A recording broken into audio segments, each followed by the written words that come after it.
YouTube. I'm not the one doing the cameras. Oh, you got it. I mean, I don't have a dude anymore. Yeah. Lone Ranger, dude. Yeah. Man, so for everybody listening, we did this podcast, or we did a version of this podcast about 2 weeks ago, and it was fun. But it wasn't great for you guys. It was fun to be in it. You know what I mean? So, Daril, thank you for letting me come sit in your shop and do this. Absolutely. You know what I'm saying? Thanks for coming. It's pretty rad, My man. little spot. Yeah, but a lot of things happening. Yes. As you can see, new bikes, old bikes, welding. Mm-hmm. I don't have my equipment here yet. I want to get it. I have to go back and forth, and it's like kind of a pain in the ass. But how much more space is that equipment going to take up in here? Like 3 feet deep by 8 feet wide. Okay. So like I can stash it over here in the back. Okay. My plan is to put this stuff back here and make like a little walkway to get up there. And then put the lathe underneath it with lights and shit like that, and then mill probably on the other side. Okay. I'm gonna have to separate them. I wanted to put them in here at first, but then more and more work started coming in, and I feel like for the size of this shop and the way it's kind of laid out, where you have a small office, you got this little cubby hole here that can kind of be a clean room almost, if you will. The storage. I mean, for what you do, I feel like this is perfect. Honestly, man, this seems like I wish I had something a little bit smaller this way, because my shop costs so much money, man. Yeah. And when I say so much money, so much Texas kind of money, not money like New York, LA, that kind of shit. It's still expensive. Yeah. And the people are coming out here like crazy, and stuff just keeps getting more and more. Like my landlord the other day is like, "You better not leave, dude. You know, rent will go up. That place will, like right now. Yeah. It'll be taken." So I got a good spot. I'm about 1.5 miles from my house, so yeah, it's cool. That's not bad at all. But I started getting more and more work, and my house shop is actually, it's like half of this, but real long and real tall. And I have a gantry crane set up in there, so that was cool. Like, helpful. I could pick a bike up. Like I've got a stand that I made that I can pick a bike up and set it on the stand, and it's no lift. You know, lifts are big; they take up a lot of space. So that's really cool, and I don't have that here, so that kind of sucks.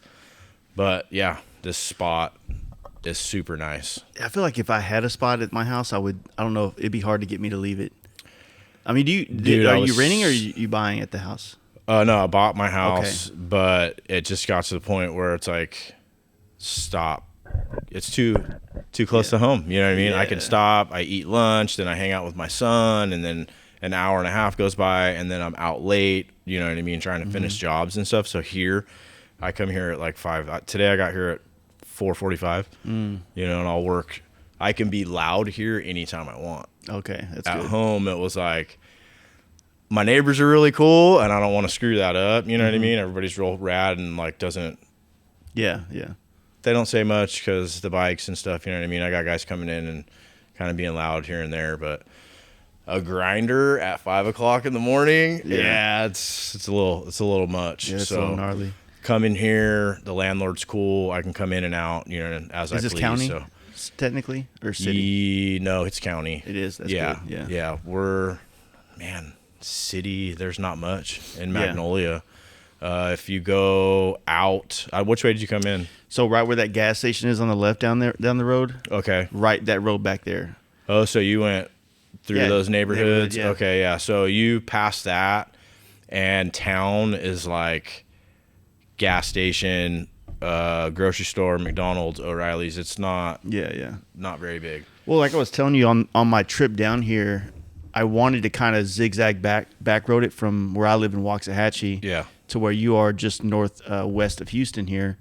And there's a lot of cool little towns that have these, like, I like these old timey kind of forgotten town kind of vibe where the buildings, roundabout in the middle, like that's cool. As like, I love photography, so I'm always looking for that spot that if I ever see the bike or an opportunity, I'm like, I know where we need to take this. Yeah. And there's a lot of that on the way out here. Yeah, it sucks because there was this one place like that on the way to West Texas in Goldwaith. Sick ass ran down gas station right in the town square.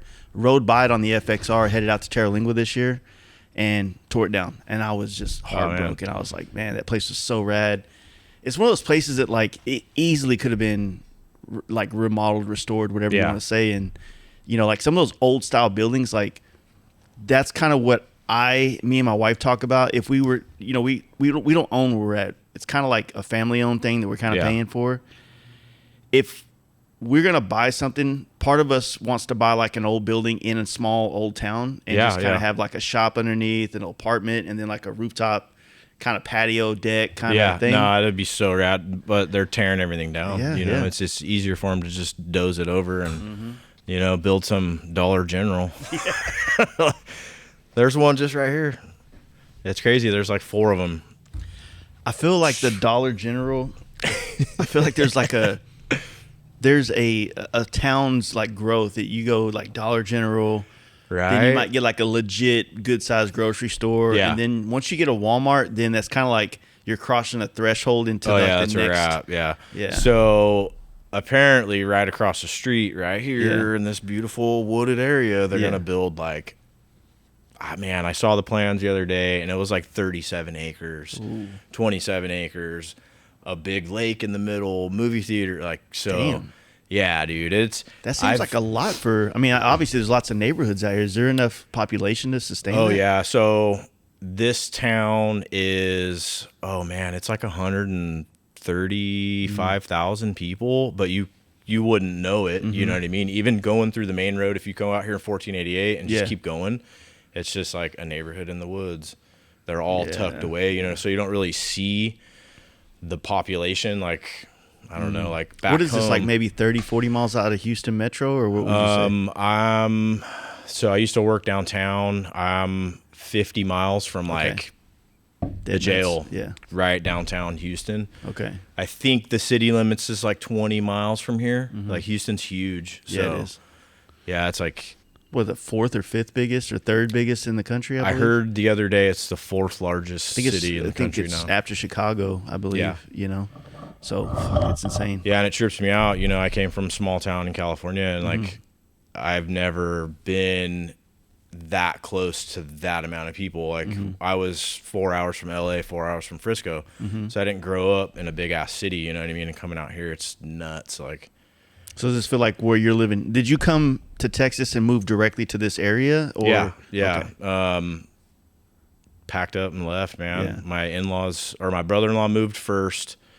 He was at oil field back home in Bakersfield and kind of took a shit, and him and his wife were like, had enough of California. And I was like, man, I think they've been out here for 6 years.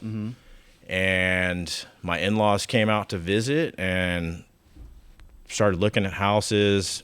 Had some family friends from back home that actually retired out here on Lake Conroe, and they went and visited their place and was like, man, this is cool. Like, let's go there. So they packed up, moved, and then shortly after we came out, my wife's super close with her mom and dad. My kids have a really good relationship with them too. So it's like, and having that help too, you know, just an extra, you know, blood somewhere to help out. Oh yeah. You know what I mean? And other than that, we didn't.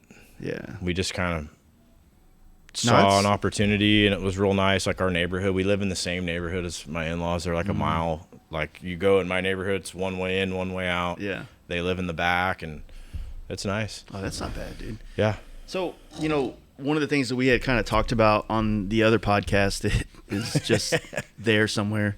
And for those listening, the reason why we didn't put it out is just there was so much chatter back and forth between the 4 people at the table that it was hard to follow along with whose conversation is going on. We had fun. It was fun. We were drunk.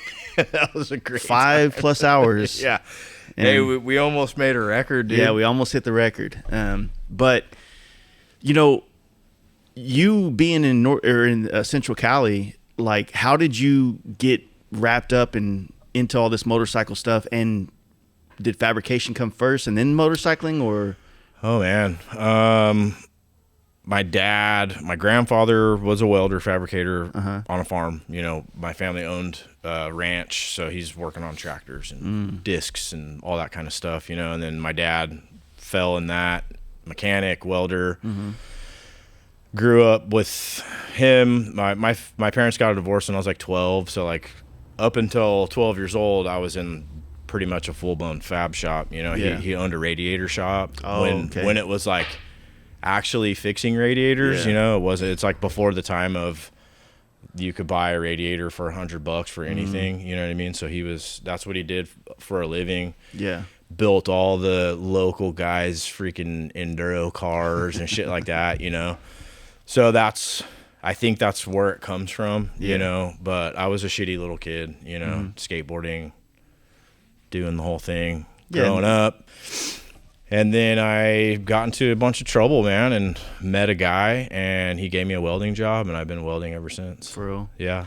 Yeah, it's probably easy to get in trouble in that Central Valley. I mean, we're like the same age, I believe, if I remember correctly. And just knowing, you know, 18, 19, growing up in certain areas, you were probably more connected to certain types of scenes, if you will. Yeah, you know? yeah, there was, and being from Hanford is like, you know, mid 90s, late 90s, Yeah. it was only 40, 50,000 people in our little town, dude. And it was like skateboarding, or you were the country boy with the big truck. You know, there was only a certain few, or like the goth kid, you know what I mean? So it's like, I took to skateboarding because of my brother. He was big into skateboarding. My uncle was super, super good at skateboarding in the 80s.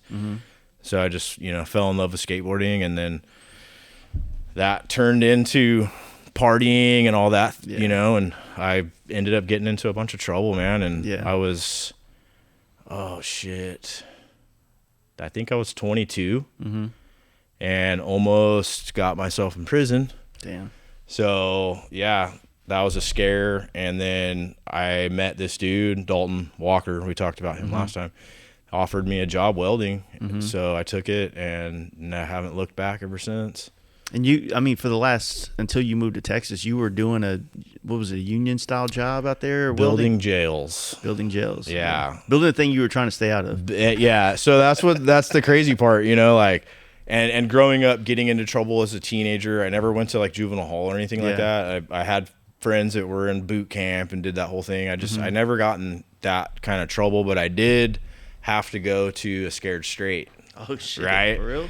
Yeah, and it was fucking gnarly, dude. So go to that, and I think, you know, deep down inside, that had to have been something that like kept me from not, like, I saw a full-blown 4-yard California fucking Corcoran prison, you know, when I was like 14 years old, and I'm like, fuck this. I don't want to live here, you know what I mean? So stayed out of trouble for a long time, you know. I petty shit, you know, drinking, smoking weed, doing, you know, that whole thing, and got into a fight with my old lady, and we split up, and I was partying with the friends, and ended up getting into a little car crash. Ooh. Drunk. It's one of those shot collar things, huh? Yeah. Well, oh yeah. Dude, and I mean, that wild. very well could have been us, you know what I mean? It was like the dude, and it's kind of fucked up. Me and the dude were best friends, you know. We grew up together, and he was pretty shitty, and I was like, take me home, dude. Like, it's the middle of the day. It's 4th of July. So we're, you know, day drinking, partying. And I was like, take me home. I just want to go home. Well, he got me about halfway home, and he crashed the car. And I got out. You know, you split with your buds, go one way, you go the other way. Well, he's hollering at me to come back. So I came back, got in the car. He ran, I took off in the car, and we ended up both going to jail. Damn. So it was a big deal, you know. It was for sure. It was a really big deal. So that, you know, I was like, fuck this, I'm not. And since that day, I've gotten one speeding ticket, and that was like 17 years ago. Damn.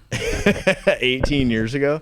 So, yeah. Yeah, that's wild. I always thinking about that, you know, obviously there's lots of movies that kind of depict prison and jail like that. It just scares it definitely scares the fuck out of me, but that shot collar movie is like, holy shit, like, yeah, that seems like a real good close idea of what, maybe not the end of it when it gets kind of wild and shit, but just the initiation of like normal ass dude, and straight up nerd. It's true because I've seen it, you know what I mean? Like, I've obviously I avoided prison, but what was that scared straight thing about? Like, I got in trouble for a small bag of weed when I was like 15 years old, me and a buddy, and they sent me to Scared Straight. So is it one of those things where they got the inmates like up in your face? Oh yeah. It was the whole thing, dude. And this is in the mid 90s. So this is like when it was like the first go at it, you know? So they were fucking rough, dude. Like they didn't really pick on me too much as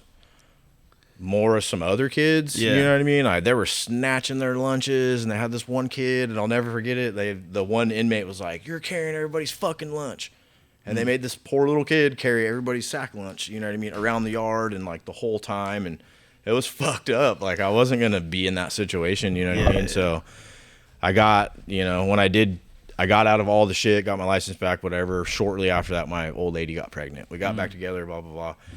And we've been together ever since. Nice. Yeah, and then my daughter is going to be 16 in like 2 weeks. Fuck, dude. Yeah. Damn, 2 weeks. My daughter's January 11th. She is the 9th. 9th? Yeah. Nice. Yeah, and then my anniversary is the 2nd. Okay. Yeah. 14 years. Fuck, dude, I'm going on 2016 will be 10, but this week is 10 years ago is when I met my wife. Rad. Yeah, so it's kind of like what we're doing this little road trip next week. Yeah. And, you know, it doesn't happen often anymore, people staying together, you know what I mean? Yeah. So it's rad to see people. For me and my wife, I think what we've had a very, very tough road the last year and a half. But, the whole world's just been tough to be in it the last year and a half. And I think it's been, you know, my wife lost her mom when she was 16. Haven't really had any real loss. I lost my grandfather about 2019, and it seems weird, like how the further removed from it, the more it seems to affect me during Christmas. Yeah. You know what I mean? Oh, yeah. And I think it's because I'm now around all the family that I used to, because he was the guy that was in the shop. He taught me how to paint, taught me how to work. I got my work ethic from him. I got just about every bit of anything, you know, blue collar came from him. You know what I mean? And so when he passed away, it was just kind of like, you know, at first it was sad, obviously, but the further away from it gets, the more the holidays feel more depressing and all that type of shit. You know what I'm saying? Oh, yeah. But yeah. And you get old, and, kids and family, and just, it gets nuts. So while you're out there, you know, you told me like in the other podcast how you had, you know, started kind of building a couple choppers and, you know, winning Kernville and things like that. Yeah. Like, how do you go from just a fab shop? Like, what's the incentive or what's that motivation that gets you to jump on the two wheels and start playing the chopper games and stuff like that? Oh man, you know? friends, you know. When I started working for Dalton, he was like early in the game, still like wide tire shit, you know. And him and another dude were kind of dabbling in it, and I was just like, man, I was the kid that watched all the Jesse James shit, you know what I mean, like everybody else did, and it's like, man, that would be really cool. Like, I want to build a bike. And then I got in his shop, and I saw it was still kind of out of reach as far as money's concerned, you know what I mean? Making $10 an hour in a welding shop's trying to pay rent and all that kind of stuff, but like slowly got a little Sportster, you know, and fixed it up a little bit, and then didn't even ride it, got it running, and had like this car project going too at the same time, and sold both of them and bought a shovel head. And it was like Dalton and Jeff Montgomery, 74 more. He was really an inspiration, you know. He had like this bobber thing, like kit bike, you know, and rode that fucking thing everywhere, man. And came one day, he's like, hey, I traded my bobber. And I was like, why would you do that? Like, it runs great. Like, you could just jump on it and rip around. He's like, oh, I got this chopper, and it's like a Dick Allen front end and all this shit. And he rolled up a few months later on this bike, and I was just like, oh my God, like, I gotta have a bike like that, you know, the long front end and the little front wheel, and it was just foot clutch, and he was wheeling everywhere. It was just the fucking coolest thing I ever saw, and I wanted to be a part of it, you know what I mean? So he had that bike, and I had the shovel head, so I sold the shovel head, and he found this like Survivor. It had a S&S bottom end in it, but it was a real rigid frame, long front end, the whole thing. Yeah. It looked like a stolen bike. It was like 4 or 5 different color. It was ratty as shit, you know, and My wife, thank God, didn't kill me when I brought it home, but brought that thing home, and that's what ended up turning into that pink bike. Yeah. That we won the best chopper or whatever at Kernville. Yeah. And then, just like going to Born Free for the first time. That bike was in its survivor mode time, the first time I ever went to Born Free. Yeah. And I got there, and I just saw a fucking sea of motorcycles, and I was like, dude. What Born Free was it? 4. Okay. Yeah, Born Free 4. Dalton took me, and we stayed at Sean Donahue's shop, Bronsonville, and got to hang out with all those chopper dudes, you know what I mean? And I was like, this is it. Like, I'm going to go home, and I'm going to tear that fucking bike apart, and I'm going to paint it and trick it out, and I'm going to bring it next year. Okay. So then that's kind of what got me into building bikes. Like, I finished that bike in show class. They were still around. And I'd met those dudes. I don't even know how I met Justin. He's like, hey, dude, let's shoot your bike at Born Free 5. Yeah. So, I mean, within just a couple years of these bikes, like, dude's like, let's shoot photos. And I got all weird about it. And I was like, nah, it's cool. Just take it home. Like, yeah. And then my friend's like, nah, dude, they asked you to do it. Just go do it. You know what I mean? Do it. And I was kind of like, whatever. It's not that big of a deal. Like, but, he talked me into it. I'm glad I did it, Yeah. Then that bike turned into the People's Champ bike. Nice. Yeah, I tell people all the time, man, that Show Class was like one of my favorite magazines just because of it. It felt like just a magazine that we would make. Yeah. Right? Yeah. Oh, yeah. It had advertisements in it, but the advertisements felt like another feature. It was. It was like titties and guns and fucking your buddies. Chopper, like I know Zylstra, that back in the day they were building frames and they had like a rad photo holding the frame shit, like they don't really do that anymore. I just like that like, I don't know if gritty. I mean, the thing is when you talk about like, I miss magazines that have titties in it. It's not that I miss the titties. It's just that I miss the biker mentality of like we're going to do a magazine that literally represents the world that we actually live in. Yeah. Yeah. And that's it. Yeah. Not like you go to one of these shows. That's what it is. It is. And so I've just enjoyed that. It's like a magazine that's just literally capturing the culture. But I'm torn with it. I'm open to a conversation with someone that sees it otherwise, just because I'd like to hear other people's opinions about it. But, when you, like we were talking about the Easy Riders, like when you crack open those old Easy Riders from the 70s, 80s, and 90s, you feel like it really was a time capsule of motorcycling culture, right? And as someone that's been in motorcycle culture for 20 years, it's not really different. It looks different through social media, and some of the personalities are different in real life. But I mean, you go to a party, you go to a fucking bike event, the same shit's happening. Yeah. Dude. Oh yeah. Right. Like, fuck. Go to Born Free, Texas. Yeah. There's some fun shit happening. Exactly. So all you people out there listening. It's a good time, man. So that's rad that you got a chance to do that and, be a part of Show Class. I'm still trying to scour the internet to complete all the Show Class magazines. I've only got about 12 of them. You're going to have to send me like what you have, because I have a few. Yeah, if you have some extra ones, I'll buy them. Still extra ones that they gave me. We were in there for the pink bike and then for the People's Champ bike. So I used to be buddies with those guys. They'd send me a bunch of magazines. So I've been doing see that if I heavy. can't fill the gap. Yeah, like Dice recently had a deal on their website where you can buy the 15 magazines for $100. Oh shit! So like I've been going back and buying some of the other copies that I don't have. Yeah. And for me, like I was telling you guys when we were in the podcast, like I'm trying to really learn the culture of it. I've been a part of the motorcycle culture, but this like sliver of it, right? Yeah, yeah. All the guys that were a part of like these early Born Frees and these skaters that kind of helped shape some of the early vintage chopper things. Yeah, there's a lot of them. Yeah. There's a lot of them. That's kind of what I'm doing by I've been reading old blogs, dude. Max's blog, fucking Jeff Wright's blog. Yeah. Just going back down that rabbit hole and just trying to like absorb whatever this culture was like that I didn't get a chance to live. I just like a parallel universe right alongside of it. Right. Yeah. Yeah. It's right here, but I'm over here doing this other thing, and it's just, I don't know, man. I'm not. That's what I was telling my wife a while back, because I just started I'm gonna wrap this up, right? I just started liking deviled eggs. Here we go. Right? All right. And she's been trying to get me to try it for years and years and years. Never would. Tried it last year. I love it. Every once in a while, I'll be working late. I'll come home and there'll be a plate of them in the fridge. Yeah. Right? Yeah.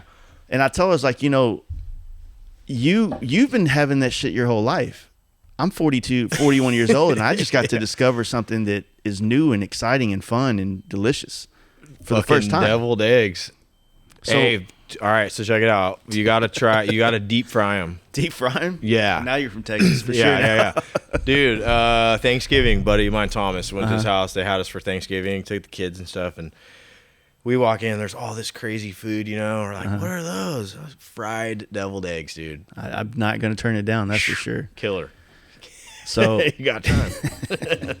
I don't know. I look at, like, I do wish that I would have been able to capture and be a part of this in a different way. But, instead of like wishing and stuff, I think that the way any of us find anything is just the way it's supposed to be for us. Right. Yeah. Yeah. So. A lot of the stuff that's happened to me, since I've moved away and came here, I don't know. It feels like it all just fell into place. Yeah. You know what I mean? I've been here 4 years as of like 2 weeks ago. Or no, not even that. Last week. Yeah, 4 years. And it's gone by so fast. Yeah. The whole world's gone by fast since 2020, though. Yeah. You know what I'm saying? Yeah, no, I came out here, started working in the jail downtown, and COVID hit. Oh, shit. So, like, seriously, I was here the day before Christmas Eve 4 years ago, and then, like, maybe 2.5 months into living in Texas, they shut everything down. Yeah. And I'm working in the shittiest place to work in during COVID. I had a job, you know what I mean, the whole time. I was the essential worker, you know what I mean? But it was so shitty because you had quarantined cell blocks, and like if we had to go in there, we would have to leave right after and like go wash your clothes. It was a fucking nightmare, dude. Yeah, everybody just kind of being over cautious, not really knowing what that whole thing was and all that kind of mess, right? But yeah, that's crazy. You came right at that time. Yeah, but it's probably good.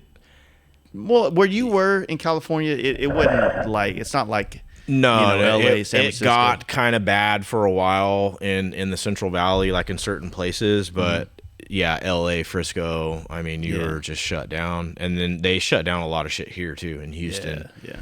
But working downtown, dude, it was a nightmare. See, my wife and I lived in downtown Dallas, and in May of that year, 2019, we left and went to the house we're in now, which is in Ellis County, which is the county south of Dallas, where my shop is at. Yeah.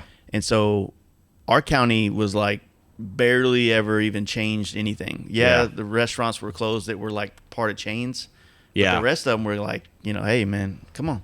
Yeah, there was actually a couple small bars out here that they didn't give a fuck at all. They were like, what are they going to do? Yeah. And I mean, at a certain point, dude, people got to make a living. You know? You can't shut everybody down. Yeah, it was just a weird. But ever since that time, it felt like, I mean, we're literally about to be 4 years into that. Yeah, like from the beginning of that and being past it, and it's just been a fucking like, I don't know, man. Yeah, I talked to my dad a little bit ago before you showed up, and he said they're going at it again, telling people that they need to wear masks. Like, they're not mandating it, but they're telling people if you won't go out, you should have masks. There's like, it's starting to pop up in certain counties again, COVID test positive and shit. And I'm like, man. Yeah, it's. I mean, every day, like, another homie's got COVID or whatever. Fuck, Yeah. Like I know people will still probably die from this stuff, but it's not like I don't know. I don't want to. It whatever it is, it is now. It's just part of our lives. It's a part of, and it's like, is it the flu? Okay, I know people got sick and died and shit like that, but like, I got it, and I was fine. Yeah, I think everybody in my family got it. I think we got it before it was like a thing. You know what I mean? Because I got super sick. My mom got super sick before I left to come here. She was sick for like 2 weeks, and it was like a respiratory thing and all this. And then a few months later, here we are, you have COVID, so I don't know. I'm glad that's kind of over, I guess. I don't know. Yeah, I mean, who knows? I mean, we're coming into election year, so it's going to be I don't know, either they're going to cue remember like the old memes, like cue the murder hornets. Yeah, right. Yeah. Cue the fires. So what happened the other day? There was like an explosion somewhere. Like I saw some shit on Instagram news. I don't watch TV, so yeah, it's like here we go, dude, with the murder hornets. Like fuck, whatever, man. Sometimes looking at those old magazines now, those old Easy Riders, or just trying to watch old any old Americana of motorcycling. It's like you're really just missing what is much more free than now. Yeah. Yeah. And I know it sounds cliche to say and whatnot, but fuck, man, in the 80s, before credit scores and all this other shit, like you can go get a loan for a house on a spit and handshake. And, yep. And now it's just, I don't know, man. Like it's just different, but at the same time, it is what it is. It's like, just, I don't know. Like I like the idea. I mean, what we were talking about on the last podcast, one of my things, trying to, buying a welder, starting to kind of work on some tools for learning how to do more of this stuff. Still got a fucking long way to go before I'm going to get a Sportster 2 and start there, basically. Hey, man, we talked about this, and we busted your balls or whatever about it, but a Sportster is the perfect way to go about it. Yeah. It's on the cheaper end of something that you can do yourself, and I don't care what anybody says, Sportsters are fucking, you can make a Sportster haul ass. Yeah. I feel like I can learn the things that I want to know how to do and apply it to that. Like cutting up tanks and maybe making a set of bar. I mean, that's where, I don't know where I started at, was fucking making a set of handlebars. Yeah. And then I was like, oh, well, back in those days, I was like, if you built a show bike or a chopper, like you had to cut the tank in half. You know what I mean? It wasn't a fucking show bike unless you took a half inch out of the middle, so like shit like that. Yeah. Teaches you real fast, you know what I mean? Yeah. And then it's another thing with like the passion, I mean, you're passionate about motorcycles, you ride the shit out of motorcycles, you build them, paint them, work on them, so it's just that all I think will just fall into choppers, you know what I mean? Your style with the newer bikes and shit going into a Sportster chopper, like I'm kind of excited to see what you got going on. Well, I mean, don't get too excited because I don't really know what it'll be. I think that for you guys listening, we're at the shop and that's probably a forklift outside. There's going to be like 3 or 4 more here. Okay. It's what time is it? Yep, they're shutting it down. Oh yeah, the shop next door. So real world, folks. This ain't a studio. Yeah. Right. I don't know, man. I think that like what I probably had said on that last podcast was just that the taste of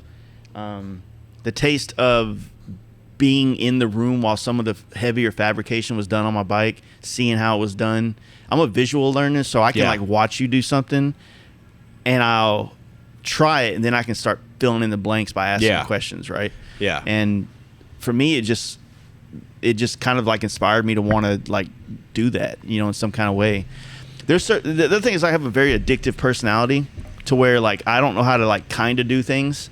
So right now I'm like, well, I don't want to, next thing you know, be 40 grand wrapped up in like a lathe, a mill, and all these things. I want to like try to just focus on cutting up a tank, making an exhaust, doing a hardtail on a Sportster, things that aren't really like, I'm not making the rear frame. I'll probably do a TC Bros or but then I'll find a way. Maybe I can do something different to this oil tank. You know what I'm saying? Yes. And that's kind of where I want to start. And that's fun though, man. It's like, the Born Free bike, the oil bag's made out of skid plates. Yeah. Like shit like that. It's fun. It's different. I saw, I don't know who it was last year. They built their oil bag out of the ends of fenders. You know what I mean? Like, get creative. I always say a welder and a grinder. Yeah. You get a fucking welder and a grinder, and you can pretty much make anything you want. Yeah. You see, if you really start digging around YouTube and videos and shit, like there's this one guy, I can't remember his name. Sorry, I can't plug him. He does a lot of shit by hand, like welder grinder files, and he makes really nice shit. And he does that, like, he's like, check it out, I got this fancy mill or this fancy plasma cutter, but you can do it like this with simple tools, you know what I mean? And that's, I really like that about it. It's the craftsmanship, you know what I mean? Not anybody, because I've already got my ass chewed for saying this before, but like the People's Champ bike, I did a post and was like, you know, I'm going to build this like they would have built it back in the day. Welder, grinder, you know, simple tools, nothing crazy. I'm not going to, no CNC shit, no, which I respect that. You know, there's skill in that, you know, you smart fucking dude, man, you have to engineer all that stuff. But manual machine and just handmade stuff, man, I'm really attracted to that, you know, like the wheel. I could have had somebody make, you know, definitely could have had that billet cut. Any day, even the back wheel. Like, so it's one of those things. I appreciate stuff that's made with two hands, you know. Do you think that like that part of like fabricative culture is still like looked at in any other generations coming up at all? Man, it's a hard question to ask or answer. I believe it kind of is, man. I don't know. You see a lot of guys building shit nowadays. You know, it's changed. Like you said earlier, the guys in the early Born Frees and stuff, a lot of those guys are not around anymore, or they, you know, their presence isn't really out there, and you get all these new guys doing all this weird shit, you know, and everybody's got their own style, and I appreciate that, but I'm an old school kind of, you know, build a bike to ride it, enjoy the craftsmanship, the passion of like welding and fabricating, and like talking about body work, you know, I spent 900 hours on the last bike doing body work, but I had fun doing it and I learned a lot. So I'll take that, roll that over to this one, and it's going to be better than it was last time. Just keep going. I don't know. I like a handmade, no frills, no bullshit. Get on it and go, you know. The show bike things have gotten kind of crazy, you know. I see how it can, even though like for me, like no matter what I ever do, whatever level of show or not show or however nice I can make it, I think I'm always trying to make the bike as nice as possible. With the intention of riding it, never making it to where like something is so like this isn't practical, you know what I mean?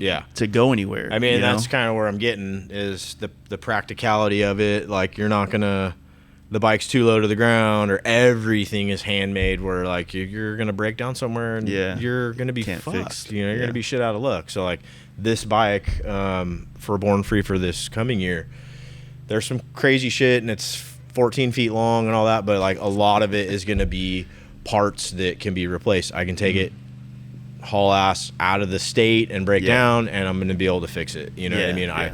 I'm really big on taking this bike back to the early Born Free days. Like it's run, ride, clean, sharp bike, but it's going to get ridden. You know what I mean? It's not going to sit after the show. Every show bike I've built has been torn apart and sold off, you know, to build the next one. You know, and that was early days of this stuff, and now I'm to the point in my life where I don't have to sell everything, and I can kind of, you know, money's always an issue, but not as much as it was when I was 25, you know what I mean, 30 years old. So like, you know, I've got the Nuck, I ride the Nuck all the time, and I'm never going to get rid of that. And then this one will be another one. I'm going to keep this one and finish my FXR one of these days. That's kind of, you know, I traded my bagger that I just finished painting it up and traded it for a new 2022 CVO. Literally just to sell the CVO. Like I if someone would have bought the bagger for what I needed for it, I would have just sold the bagger. But the thing is, the bagger was like more of a niche thing within the performance bagger world. It had, you know, big motor, a lot of parts on it, but you know, some of the audience that likes that stuff can't really afford that stuff. You know what I'm saying? And so trading it for a CVO, there's a bigger audience to sell a CVO because it's absolutely the guy that wants that is not the guy on Instagram trying to get or it's like the paint job's too wild, or you know, the motor. I just want a stock freaking Street Glide. Exactly. You know, so bump did the radio. the deal. Yeah, bump the radio. Exactly. Dude, it's fucking nice, dude. Hey, it's got like a lock system on it. It's wild. But it does feel good to sit here and say, for right now, as I sit at this table, I am the owner of a 2022 CVO. That's wild. Financially, life, I should not be an owner of a 2022 CVO. Right? That's an expensive. It's an expensive bike, and I need to sell that to, you know, put myself in a different position in life financially. It's hard because, like, social media, like, I guess because I grew up with social media and I grew up seeing people put too much information on Facebook in the early days, that now I don't necessarily jump on social media to air out all my ups and downs and woes and problems that I need to solve, because it's just not the way you want to, like, I don't want my brand to be woe is me all day long. Yeah. You know what I mean? Yeah. My dog died. Yeah. My aunt's sick. Fucking the whole thing. And so it obviously just becomes a highlight reel. And so then the world just thinks that your life is great, but you don't really want to put your life, like, my life is great, but I don't want to, like, put all the shit out there. Yeah, because the truth hurts. Yeah. You know, and people don't want to hear the truth. So, like, that's it, man. The truth hurts. Fuck, you know, and I've kind of getting older, you know. Yeah. I don't really give a fuck anymore. I'll tell you how it is, and if you don't like it, you know, I'm sorry, but I'm not going to sugarcoat shit, you know. Like, hey, take it how it is and move on. Exactly. I mean, that's kind of one of the things that I'm kind of learning through this this year of just kind of, like, you know, trying to like find new inspirations and shit, you know. And a lot of that has come through, you know, these type of bikes and the effort that it takes to own one of these things. You know, before, you know, when we were been pushing performance baggers and Softails and Dynas and FXRs, and, you know, FXRs is kind of like the blurred line between the two, if you will.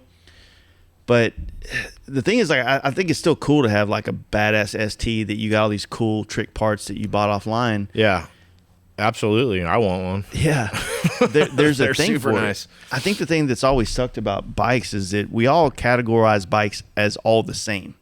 Yeah, like a custom performance bagger, you know, and a custom bike like what you've built are not the same fucking thing. They're far from the same thing, and they mean the same thing to the people for different reasons. Yeah, right. Yeah, that guy that wants that performance bagger and dreams of getting all these parts, like, that's just that's him getting to that Mount Rushmore, whatever it is that he wanted. Same thing, like, you dreamed up this bike and you created it, even if you weren't the guy that physically could make all those parts. Yeah. You know, to finally have a Christian Newman headlight, or exactly, right. You know, a Crazy Frank rear fender, or something like that. Jeff frame, you know. You get to these points and you put them together and it feels the same. Like, the feeling is the same, but the reasons, the experience, like, there's so much different. And I think that for me, what I'm finding, what I'm loving about all this is that, like I said, my deviled egg thing, I get to experience another world of motorcycling kind of for the first time. I get to go be a student again at 41 years old. Yeah. You're gonna learn a lot of shit. Yeah. You know, you're gonna dig into a Sportster, and then you will probably be like, man, I know you. What did you ride? Chuck's Shovelhead. Yeah. The it was purple rad. one, yeah. and it was probably fun as hell. You know, it's a whole different.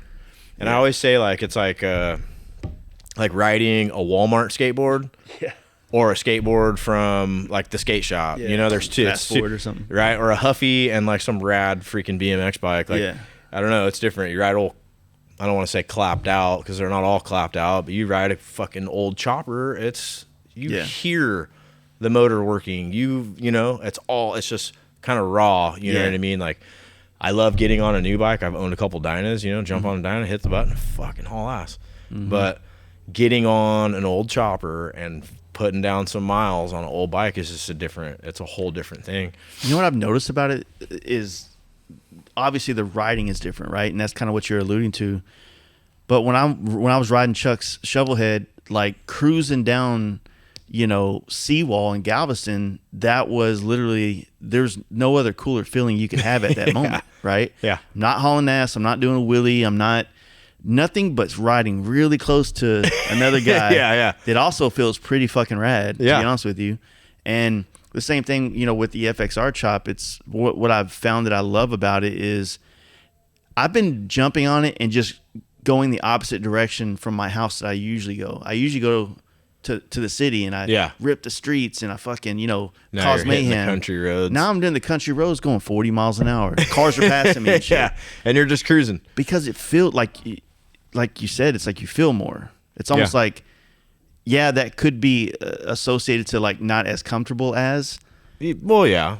But you still feel it more, and like you find like this other speed, it feels better at that speed. Oh yeah. You know what I mean? Oh yeah. And you got more wind on you, so it's like I don't want to run at 90 miles an hour and just fight the wind. I want to run at 65, 70. Oh yeah. Maybe 80. And right there, I got the wind on me that feels good. I don't feel like my cheeks are flapping Yeah, back. and you're not fucking hanging on, just trying to scream down the Exactly. road. Oh, dude, choppers are fun, man. Choppers are. I fell in love with them years ago, and just I was like, I'm gonna get a Dyna. You know, got a Dyna, rode the Dyna for I don't know, maybe a year, sold it. I'm getting another chopper. You know, add to the choppers, and then it's like, man, I want to get another Dyna. Get another Dyna and only have it for a little bit. And I'm like, fuck this thing. You know, it's choppers. Yeah, all choppers. But one of these days, ST. Okay. Yeah. One day, talking ST. about, I got the FXR. It's just not. I don't have time. So. Yeah. There is something nice about just pushing a button and going. You know, what? So your first like big twin was a shovel head, right? Yeah. Well, I had a Sportster, but I didn't even ride the fucking thing. Yeah. I bought it in pieces. We fixed it up, got it running. It was like one of those moments where it like came to life, and we're like, "Fuck yeah!" And then a few weeks went by, and it sat, and then I was like, I need something that's actually like working, and I don't have to spend a bunch more time and money on. So flipped it and bought a 72 shovel head. Nice. So that was kind of like. I never understood this kind of growing up, and I'd hear people talk about this a lot over the years of being in this industry about a lot of people do enjoy building more than they like riding them. Not saying that like, I'm not saying that, what I'm saying is I kind of understand how great it feels to dream something up and bring it to life. But for me, in my process, I feel like the bring it to life is riding this in this area or through this street or on like the experiences I'm dreaming about, right? On this trip. Yeah. Yeah. So I understand the feeling of like building something to, you know, bringing something to life that's not on a shelf for the most part. Yeah.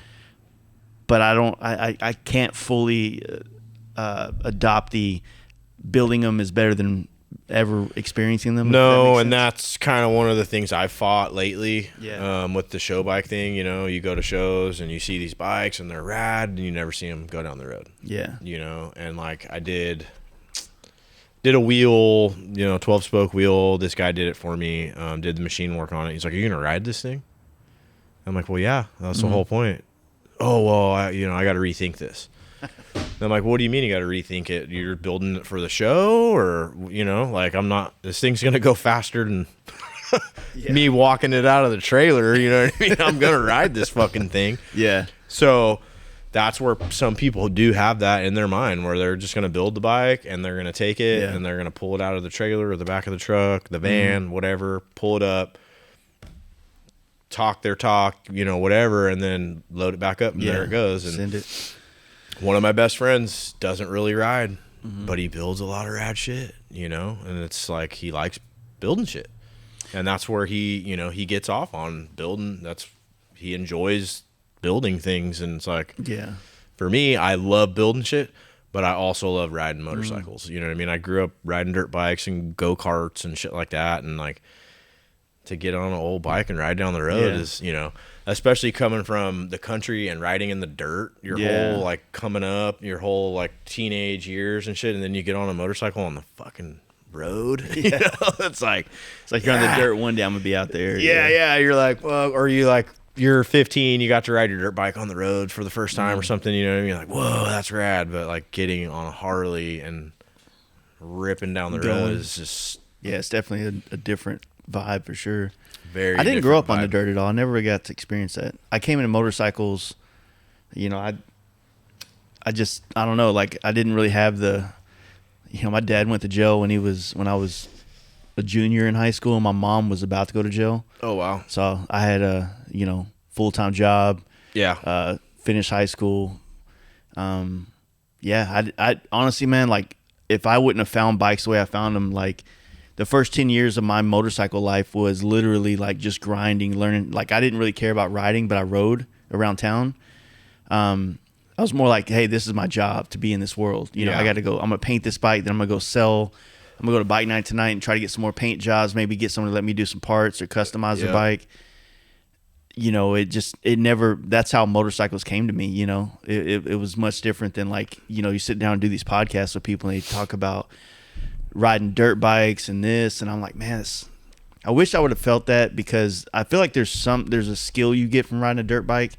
I've ridden dirt bikes since then, and they scare the fuck out of me, dude. Oh, yeah. Like, just you're riding on. It feels like you're riding on ice. You know what I mean? Yeah. Yeah. You're just kind of cool with it. You know what I'm saying? You're just like, go. Yeah. Just hang on. You trust it, and I'm like, I don't trust that shit. Yeah, you're like, fuck this thing. When that happens on pavement, it's bad. Yeah, right. No, man, up until maybe like 12, 13 years old, I would go out to my grandfather's out in the country and ride and stuff, and then the drugs and that all kind of came in, and me and my brother stopped. We didn't care about that. We wanted to go skateboard and party. And then later on, I got buddies with dirt bikes and stuff, and then it just wasn't in the cards anymore. After being my early teens and shit, and then then I didn't really care about much but partying and skateboarding and chasing girls and doing that whole thing, But yeah, glad motorcycles came. I don't know. I feel like it would have eventually came somehow. Like, yeah, I wonder, right? I'm not like some weird like look at the stars kind of dude, but you know what I mean. I'm like, I don't know. I feel like everything kind of happens for a reason, and like I fell into stuff. Even coming out here, everything that's happened since I've been in Texas has been so good, and it just all kind of slowly happened, I mean, Texas is definitely got a good bike culture, bike scene. We were kind of talking about it last time, we were hanging out, and it's definitely looks different than whenever I first fell into the chopper world back in 2016. But a lot of the guys, they're still around. It's just different groups, if you will. Yeah. There was something someone said the other day that I was talking to him, and they were like, yeah, that guy's, he's really cool, man. He's got a nice bike. He don't really like riding. He's just more into the scene than he is into riding bikes. You ever notice that in like people that like the bike world, the culture, the parties, the event, but they don't really want to ride. They don't really have the same, I don't know, man. I know a few people kind of like that. I mean, they're not really my friends, and I'm not trying to say that in a bad way. I know people that are like that, but I try to surround myself with people who are like goals or hey man, I'm gonna try to do this. Fuck yeah, you want me to help? You need help? You know what I mean? Like I had a friend back in the day tell me that, like, surround yourself with people who want to do better, because then you're gonna, you guys bounce back ideas and shit like that. Like, you can't pay your rent, dude. I don't really want to hang out with you. I don't want, and that's not. I'm not trying to be arrogant or be an asshole, but like, I want to surround myself with people who want to do better. Like, I don't know. Yeah, I've noticed that. In my world, that too. It's what I've been really getting at lately is, I feel like, and don't get me wrong, like I got some of the baddest homies out there, really good dudes, but honestly, I can't remember the last time. Uh-oh.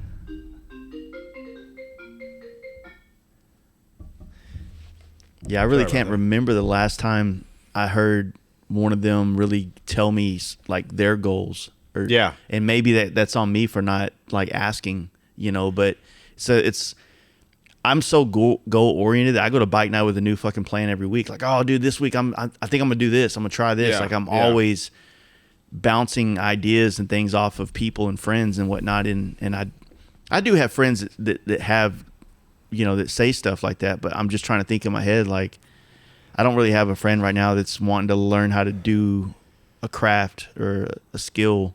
It's more like they want to do a trip, which is also cool. I like the idea of doing that stuff too. But even then, something. Yeah. Something to like look forward to. Yeah. You know what I mean? Even if it's a trip, buying a fucking new pair of fucking shoes. I don't know. Yeah. Something.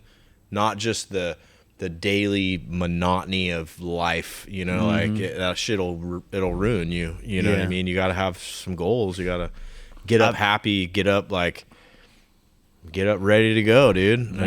Want to get up. Like, if you don't get up in the morning excited about your day, like, fuck, dude.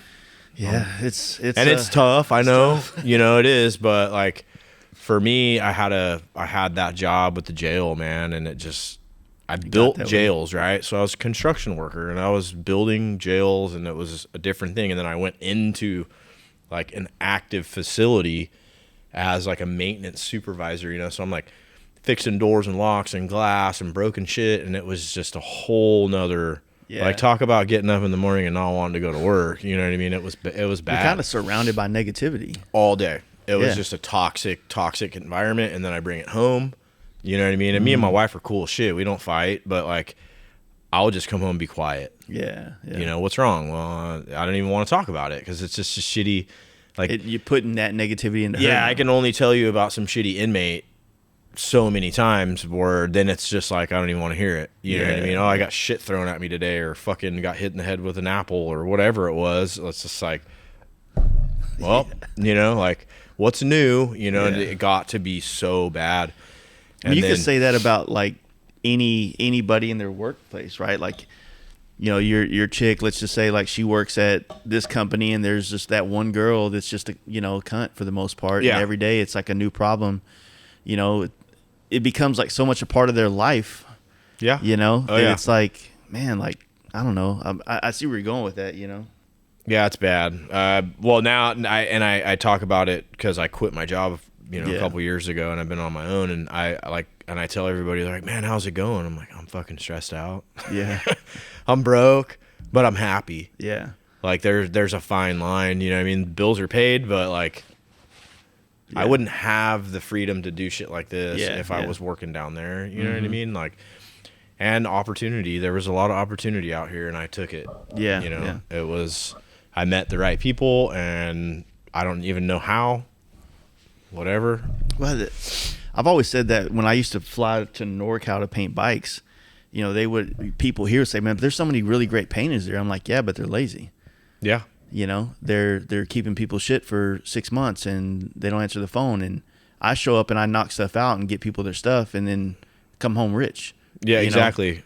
And the same thing is in Texas. Like, when it comes to like shops, I mean, there's a ton of like shops here, right? But people seem to like, they don't seize the scenes and opportunities within it by being a part of Lone Star or Nitty Gritty or the swap meets. And you kind of, if you want to, you got to be at all these things. You got to try to be at most of them and try to, capitalize. Absolutely. Oh yeah. And I've noticed that being in Texas from California, you got, I mean, for instance, cycle zombies, you know what I mean? Cycle zombies are huge. And it's like, there's like groups of people, and the swap meet, and you got SoCal, NorCal, you got guys in Frisco throwing a swap at their shop. There's all these things to do, and there's so many people out here riding motorcycles, but the scene is, it's real tucked in. Like, even in Houston, there's like little groups of cats on choppers, but try to get everybody together is so hard. What I mean? You would think, and that's that, talking with Mike and Grant from Born Free with Born Free Texas. I mean, this year was good, but I'm still thinking like, this ain't all of Texas. Oh, hell no. Hell no. It's crazy how that does kind of work that way. How you got this thing in Texas now that if they don't support it, it doesn't exist. Yeah. And then you just complain about not having anything cool to do. Exactly. But you got to support the cool shit. Yeah. And that's kind of, coming out here, I wanted to start a swap meet, and I put one on here at my shop a few weeks ago, and it 10, 11 vendors, you know what I mean? It wasn't something huge, Yeah. but a lot of people showed up. So it's like, if I stay consistent, I'm hoping that we can move from here to somewhere, somewhere to accommodate a couple hundred people, 300, 400 people. Like, I don't see why not. It's just getting the people to come out, and it's kind of hit and miss. Like, Eric does a swap, hit and miss. Greg does a swap, hit and miss. Sometimes there's fucking everybody shows up, and then sometimes it's like 10 people, and you're like, man, what a bummer. Like, where's everybody at? Well, there maybe had been something else going on or whatever, but High Tide show. Yeah. High Tide, I put a lot of time and work in that, and we had a good turnout. Yeah. So, like, maybe that can happen again next year. I hope so, man. I'm really hoping for it, I think that was much needed for the Lone Star Rally. I had never been. I knew it was like a Sturgis or like a Daytona, you know what I mean? I'm not chopper. Yeah. People aren't really into that kind of thing. I know a lot of guys are starting to go to Sturgis and shit, but like, let's bring some choppers out. I've always said this because I've been a part of a lot of that world for most of my career, and I think that those events are what you make them. You know what I mean? So I always tell people, like, because I used to hear this all the time, especially even in like the kids on diners and stuff. Oh, that's for hell yeah, brother, old guys, blah blah blah. Like, yeah, but it's just who's going now. Like, they weren't old guys when they started going. Yeah, exactly. They were just like you, dude. Yeah. It's like you're not paying any homage to this culture that existed before you, because the people that are doing it, they look older, and since they're the only demographic going, it's going to cater to them until you start showing up. Exactly. And then until we start showing up to a thing like Lone Star Rally, it's going to stay the way it is there. Yeah. Or it's going to die with that crowd that goes there. And there's a young demographic that goes there. They just they're not into bikes the way that you and I are into bikes. Well, and there you go. There's that thing we're talking about, like the 2, 3, 4 different worlds of motorcycles. You got the bagger dudes, how do you blend them all in, the street bike guys, the Biglas, and whatever those stupid things are, but like, there's so many different worlds. How do you keep everybody coming? Keep them coming back. I think next year Lone Star Rally will be even bigger. Yeah. There's a lot of buzz with that. A lot of people hit me up like, man, that was so much fun. Yeah. And it's close, you know what I mean, to Houston. So hopefully it happens. I had fun, man. I had fun, and I think Lichter and I talked a little bit afterwards, and I guess he's working on a blog for it right now for the Dennis Kirk stuff, and God bless guys like that, man. He's one of those guys that really tries to bring all the demographics of people together, like these different worlds, if you will.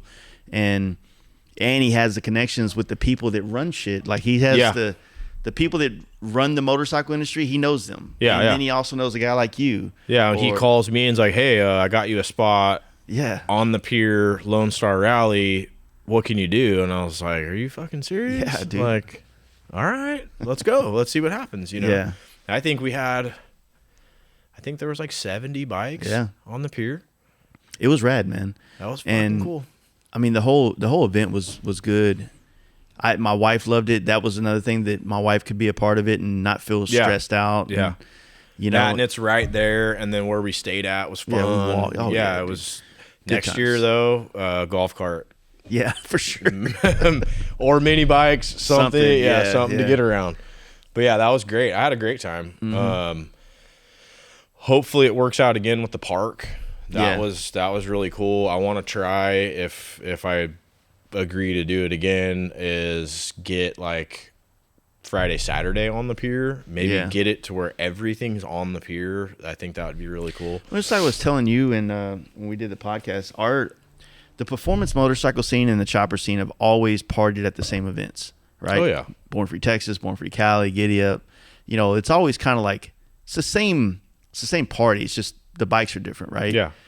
And so I feel like blending those two together in some form or fashion can work in a way that, like, you're getting more numbers, so it's appeasing the numbers people. Yeah, the right? numbers people got to have their numbers. But you're also given a chance to kind of, because I think a guy can have a lowrider ST and a shovel head project that he's working on for a couple years Oh yeah, I know guys just like Yeah. that. Actually, local kid just bought a ST, brand new, fucking badass, and he's got an Evo chopper. You know what I mean? So yeah, I don't know. I told Lichter, I was like, man, I'd like to help out, and same thing with you guys. If y'all need some help, I'd definitely help with the whole thing down in Lone Star, because I think it's got potential to grow, and it's also got a chance for us to learn. Yeah. How to make those kind of things happen, those larger events that aren't necessarily. That was definitely a lot. Yeah. I like refer back to Mike and Grant for Born Free, dude. Yeah. It's like, how in the fuck? It's a lot of work, dude. I couldn't imagine the stress and whatnot to go in, especially, like I said, me and Mike have been very more conversive, if that's a word, over the last 2 years since they came to Texas, and you can hear the stress and the. Oh yeah. It's like California is a well-oiled machine. Yeah. Other than, getting people to do what they say they're going to do as far as bring the bikes that they're building and things like that, they don't really have to worry about selling tickets the same way that they have to worry about selling tickets. No, it's a different ballgame. It's been going on out there for so long now. It's that's like, yeah. You live in California, you're going to Born Exactly. Free if you're into bikes. And that's both choppers, FXR, it doesn't matter. You're going, you know what I mean? And I think Texas will end up being that way. Yeah. I like California Born Free. Don't get me wrong. I guess you could say I grew up going to Born Free. You know what I mean, in a sense. And it's fun, but can't beat Texas Born Free. You know what I mean? You go to California, you go in the gate, have your day, and leave. Out here, you come in, and you ain't got to go nowhere. That's the fun. For me, that's the fun part. You know what I mean? Like, camp out. You can do whatever you want to a certain extent, obviously. But like, just don't bring your beer down the bowl. Don't bring your beer down in the bowl. The lady, and you know whose daughter that was yelling at me the whole time? Chuck. Oh, for real?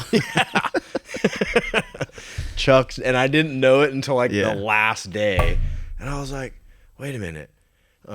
Sorry. Well, yeah, that's Chuck's daughter and her boyfriend were the ones running the gate right there. Yeah, they're out there. They're in Henderson, I believe, right? Oh yeah, he's like 15 miles from there. Dude, that dude's pretty cool. We had I think lunch with him the day of the High Tide Chopper show. We all went and had lunch at the little spot right there. Ochoa was with us, and he was kind of telling us some of his story, I guess from Montana or something like that. Yeah. So that, I don't know, that's rad. And just seeing his passion for motorcycles, dude. Oh yeah. Like, and he's got some nice ones, dude. He's got a lot of motorcycles. Yeah, I think that shit's cool, man. That's the goal, man. That's, I'm glad that we have older guys like that too, to want to get to that level. To want to get to that point of having a gaggle of fucking cool ass bikes. Dude, I think he said at one time he had like 100 bikes or something like that. Yeah. Like, could you Some imagine? Jay Leno shit right there. Yeah, right. Like just from long bike, short bike, trike. Dude, he's got like crazy Sportsters that, there was only a couple hundred of them or whatever. He had this one with I don't know a whole lot about stock shit, but it was, it had what is it? I can't think. Statue of Liberty on it. Was it on the tank, and it was like a certain year, but it was like a 93. They had the Liberty Edition bikes, it was like Liberty Edition Sportster, and he had like the whole 88, something like that. All the paperwork on it and shit. Like that shit's pretty cool too, Yeah. Yeah, I don't know if it was 93. I know that there's a model, because they did it in the FXRs. It's a Liberty Edition. That's real, and they have soft tails like that too, like normal, like a Evo. Liberty Edition FXR. That'd be fucking cool. No, there's that's kind of a sought after version, if you will. Okay. See, I'm learning shit. Yeah. Yeah, I don't know. But yeah, about that. there's definitely some cool shit out there. But I think I had asked you this question on the other podcast, but how do you hone in what to build? Like, how do you hone in a long bike over like your nut versus another, like they're here and there, and I don't know. I have no idea. I can't even answer that. I like long bikes. I've always like I was telling you the story earlier. Jeff rolled up on this crazy old long bike. Yeah. That's kind of what triggered my passion for this shit, was that one. Yeah. That one long bike. And then that one long bike turned in, he had painted it, and somewhere out there, somebody's got a video of me on the back of that bike doing a wheelie at People's Champ. Coming around the corner, there's like fucking 800 people outside, and I'm on the back of a dude's bike, just ripping wheelies. I just fell in love with that bike, you know what I mean? And then the Nuck, I never had like a short, I guess I call a short bike, you know, just a standard like small Springer, and I love that thing, dude. Yeah, it's so much fun to ride. It's real agile. Like, I mean, obviously it's got a Springer and it's like 75 years old, but it's a different ride than the long bike, you know? So I don't know, for the show, I'd been wanting to build another long bike. So I was like, a better chance. Yeah, let's go. Yeah, that seems like you see them every once in a while, because they stand out, obviously. Yeah, you don't forget the one you had to walk, you know, like a school bus length. Yeah, you got to walk all the way around it. Hold on, I'm gonna come over there. Hold on. And not a lot of people are building long bikes for the show. Yeah. I think Luke did a long bike last year. Jason built one the year we did it together, and he's doing another long bike this year. I can't remember. Is his more of a digger style? Yeah, it's real low to the ground. Yeah. He's got like a Harman girder on it, shit like that. Invaders. Cool, really cool bike. I don't know. I'm into. Yeah, the only reason I asked that question is because, and I'm bouncing off of how I feel whenever I'm in love with a look, a style, or something that's inspiring me to go a direction, you know? Yeah. I don't know, and of course, I've never built a bike to the level like you're doing on this Born Free build or the other ones where you're making all these parts and doing all this, but I don't know if maybe because I'm more or less surface level building a bike, you know, that maybe I'm not completely scratching the itch of that style, the way that when you go all in on a bike, you're making so much of the parts that you're kind of like, every idea is on the table now for this look, if you will. Yeah, and then it's pull your hair out, sit for hours and stare at it. Yeah. Like, my wife will get crazy. She'll be like, dude, like, you're supposed to be working on your bike. I'm like, I am. I'll sit there and stare at it for 2 hours, you know? Yeah. But then, I don't know, I guess that's a part of it, you know? I think everybody does that. Like, at least I hope I'm not the only one. No, I've talked about it thousands of times. I do it when I paint. I do it whenever I customize or anything I do on a bike, because, you know, and having a lift and a roller chair and a big space to roll around is the way I do it, because when it comes to paint, especially on a bagger, like I want flow from front piece to piece, even if they don't match up like a puzzle piece. I want, if you catch that fairing at this angle, I want it to look like the tank is also carrying that same flavor. Yeah. And, you know, you start to see the bike at different angles. And then I even get to the point where I nerd out on this shit. Like, I'll look at the bike only from the perspective you'll see it if it was pulled up in a parking lot next to other bikes. Yeah. So you're only seeing like a little bit of the front fairing and this or something. And I'm saying this on baggers, because you put a bunch of baggers in a parking lot, you don't see through them. Yeah. You know, so you're only seeing a part of that bike, and I want the paint to still jump out at it. That, like you said, like the half of the fairing and the front fender, just a little section of it. So I kind of nerd out on those angles. And look at it upside down. For real? Yeah. Get you one of those, what is it, inversion table things or some shit? A friend of mine, he's a badass. He's like, I was struggling with some shit one time. He's like, hey, dude, he's like, just fucking look at it upside down. I'm like, what are you talking about? He's like, just like literally, like, you know, bend over and look at it upside down, and that's all it is. That getting a whole nother look of it. You know what I mean? And it sounds weird, but yeah, I'd like to see the picture of me in here upside down. Fuck. Looking through my head or through my legs. We can figure out how to make that happen for the cover photos. Yeah, right. When it's all done and fancy, just me. Upside down. Legs, that'd be great. Just posing for the build, but you're upside down. In the inversion table. Yeah, but no, you get a different look. You know, you see lines in a different way. You know, and I'm big on that especially with a bike like this long bike. Yeah, like I want it to look like it's going 100 miles an hour, obviously sitting still, and then, you know, that like the paint and the chrome, what are you going to put? What's going to be polished? What's going to be chromed? What's going to have paint? Is the motor going to be completely polished? Like, like you said, that little section of the street glide fairing, you know, like same shit with this. You know, you got to see it from different angles.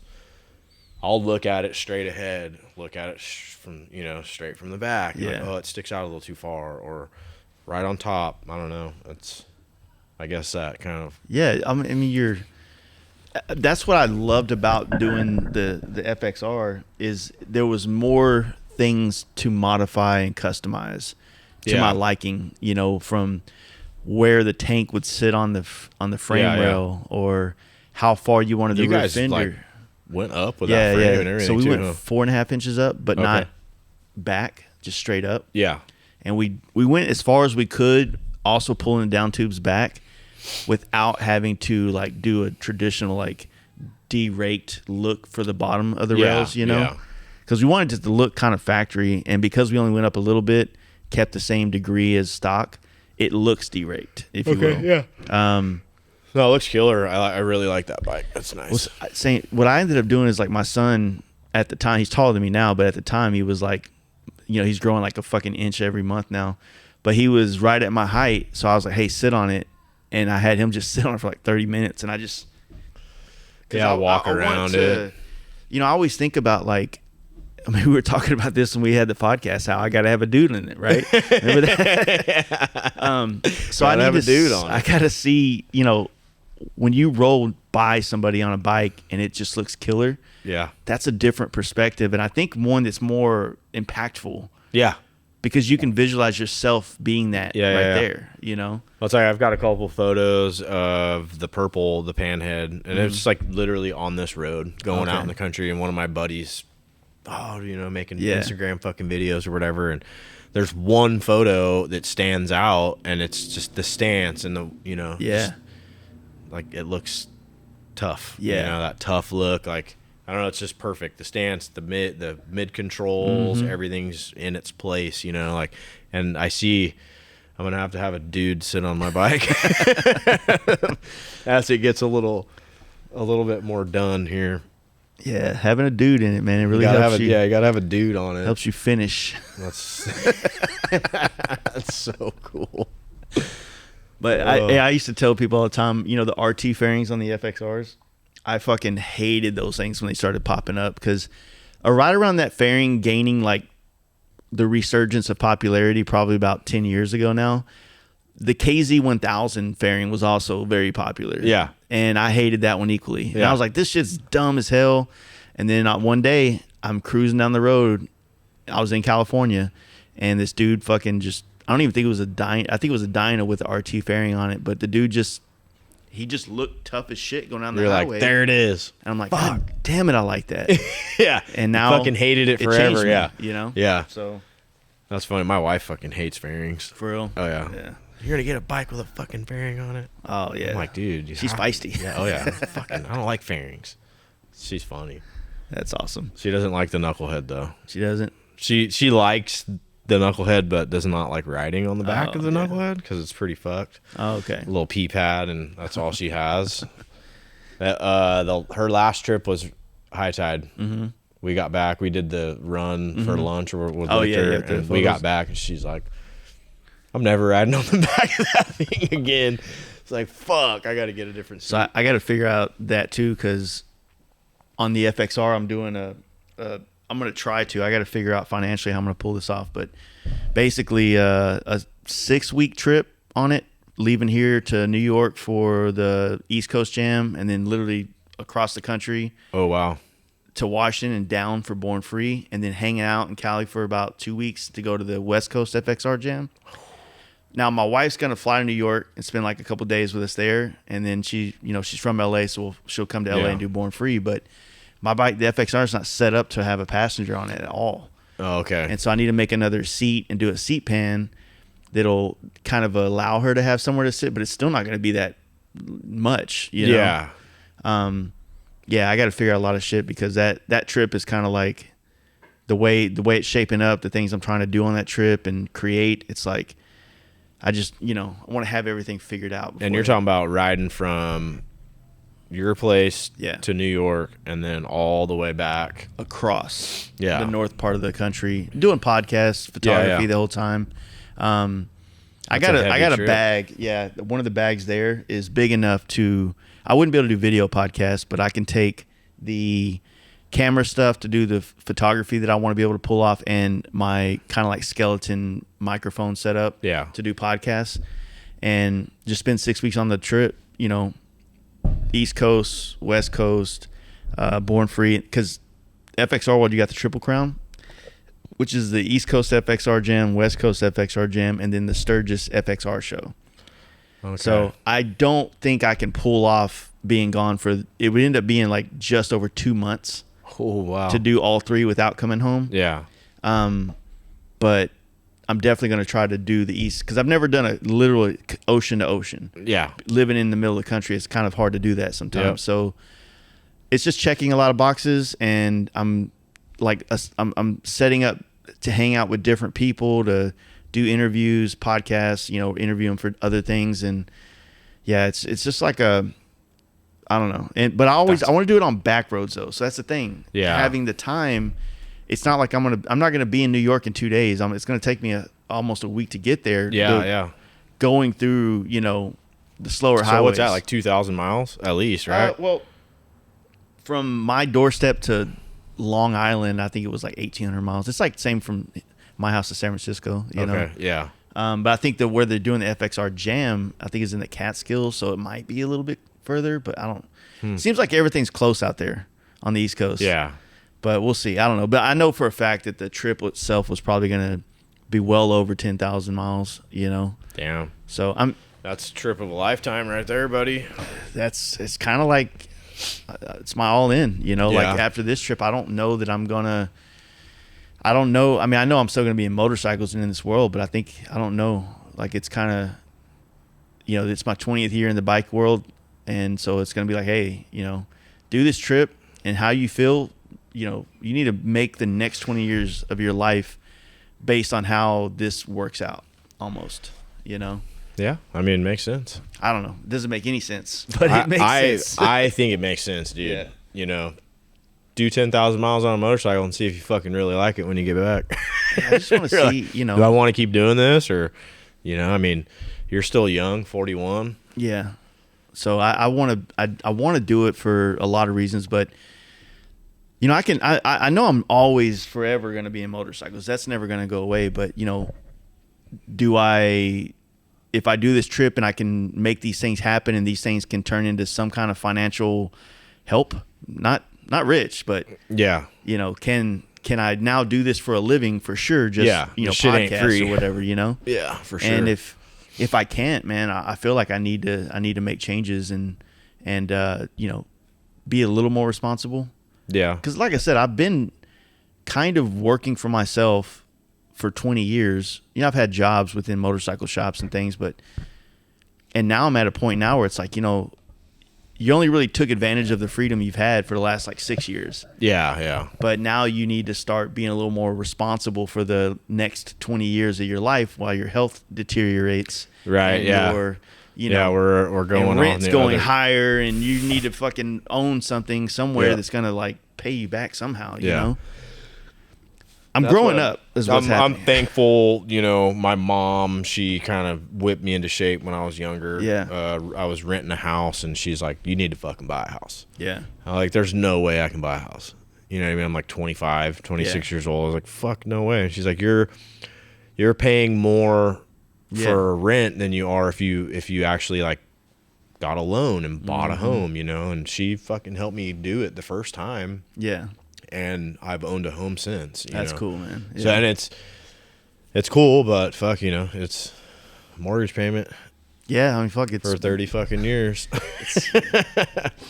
I mean, I guess the freedom that I have, not necessarily being locked into a mortgage, is, yeah, I mean, me and my wife can pick up and say, Mom, we're done, you know, sell the house or pay the mortgage or whatever you want to do. Yep, later. And that's kind of what I'm getting at, is like, I don't know if Dallas is the place I need to be. You know, one of the things about traveling the country is that you get to, I mean, granted, you get to be a part of like some really cool areas and scenes.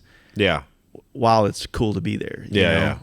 But I don't know. I mean, I've lived in Dallas my whole life, and you know the weather. I'm kind of accustomed to that, but there's a part of me that likes the idea of, all right, it's time to hang up the bikes for the next 4 to 5 months, to almost go back to the drawing board. Yeah. There's part of me that feels like that would help me, because it's balls to the wall all year long. Yeah. On motorcycles, it gets hard to ever have a time to regroup, restructure, rebuild, do anything for yourself. Yeah. Yeah. No, I get it. You know? When I quit my job, it's been 2 years, and I think I've like worked every single day since, Yeah. the Born Free or whatever, but like, fuck, I'm working then too, really like you're it's chatting with people and doing your thing. It's the coolest job there is, but it's still yeah, work, but it's still work, you don't, it's just, I just don't ever get a break. I always tell people like, yeah, going to Born Free is fun, and it's a vacation for a lot of people, and it's still, there's a level of vacation for me too, but it's an opportunity, and that opportunity is based on how I treat it. I can treat it like a vacation and walk away with nothing. Yeah, oh yeah. Or I could treat it like work and walk away with more networking, connections, opportunities. Yeah. And that's the thing about, events, and that's what Sturgis is for me. That's what Lone Star, I met you at Lone Star. Now, a month later, 2 months later, whatever, now I'm sitting in your shop. Like these are opportunities, and what you do with them is what's up. You know what I'm saying? Yeah, I mean, even freaking Lone Star, that was work. Especially for you on that one. People just come up to you and want to talk to you, and then you got to be that guy. You can't. I'm not the dude that's gonna be like, oh, I don't have time for you. I want to be cool and try and talk to everybody. But it's like, I just want to walk away for a while. But that's what we got ourselves into, I guess. Huh? Yeah. That's definitely the difference. I'm trying to learn how to be. I've always tell people, like, when I'm on a podcast and we're sitting right here, it's easy to be very personable and you're engaged. Yeah. But when you're at Born Free and, I've had 6 drinks and some random dude comes up to you. He wants to have a serious conversation. Yeah. He's like, dude, I follow you on Instagram and this and that. And I'm like, oh, okay, cool. I had a dude corner me once, and it's like, hey, so what do you, like, wanting to debate something on episode 240, and Jesus. I don't even remember what the fuck that one was. Yeah. And I'm like, man, like, do you think this is the time? Like, we're at Cook's Corner, bro. Yeah. Like we're having a good time. You want a beer? I'll buy you a beer. Yeah. You want a couple? Yeah. Fuck. Like, I mean, I'll have a conversation with you, but like, you stopping me on the way to the shitter right now. Yeah. Like, come on, man. Like, let's figure it out. Yeah. You yeah. know what I'm saying? I'm not saying I'm so cool that I can't have a conversation. I'm not saying that. No, and that's kind of why I don't want people to take that the wrong way. But it's like, I enjoy people. I'm a people person. You know what I mean. But like at a certain point, it's like, hey man, like even at Born Free Texas, I've been redoing those front ends and stuff lately. And this guy comes up and he's like, dude, I hit you up on Instagram. And then here comes his buddy, and they want to have this giant conversation with me, and I have 5 people standing there. Yeah. And they're like looking over, like, hey, come on, we're supposed to go to the art show or whatever it was. You know what I mean? I'm like, and then finally the guy like got the clue and was like, hey, I'm so sorry I let you go. I was like, all right, man, yeah, like, I'll talk to you later, It's kind of the same thing like what I do whenever I'm at an event and there's somebody that like, oh shit, like I remember last year or this year at Born Free, I was walking back to like the back area, kind of where the skate ramp is. Yeah. And I passed Russell Mitchell, old school chopper. Okay, dude, yeah, right? yeah. And I passed and was like, oh shit, like Russell, dude, hey man, I'm a big fan. I watched you growing up in this, and I think it's fucking rad you're here, and hey man, you have a nice day. Yeah, and that was it. Yeah, I mean, and I feel like something lit up in him, like, oh shit, like somebody here knows, not that a lot of people know who he is, right? But like it's somebody said something to him. Yeah. And I wasn't looking to, hey man, so where you been? What you been up to? Yeah, right. Just but hey. I'm gonna tell you what. It's kind of selfish on my part because I'm just vomiting my shit on him. Yeah. But I'm also vomiting shit that he doesn't necessarily have to engage with to any extent. Yeah. Right. Thank you, man. I appreciate it, man. You guys have a good one. Yeah. Later. And then on the road. You know what I mean? So I don't know.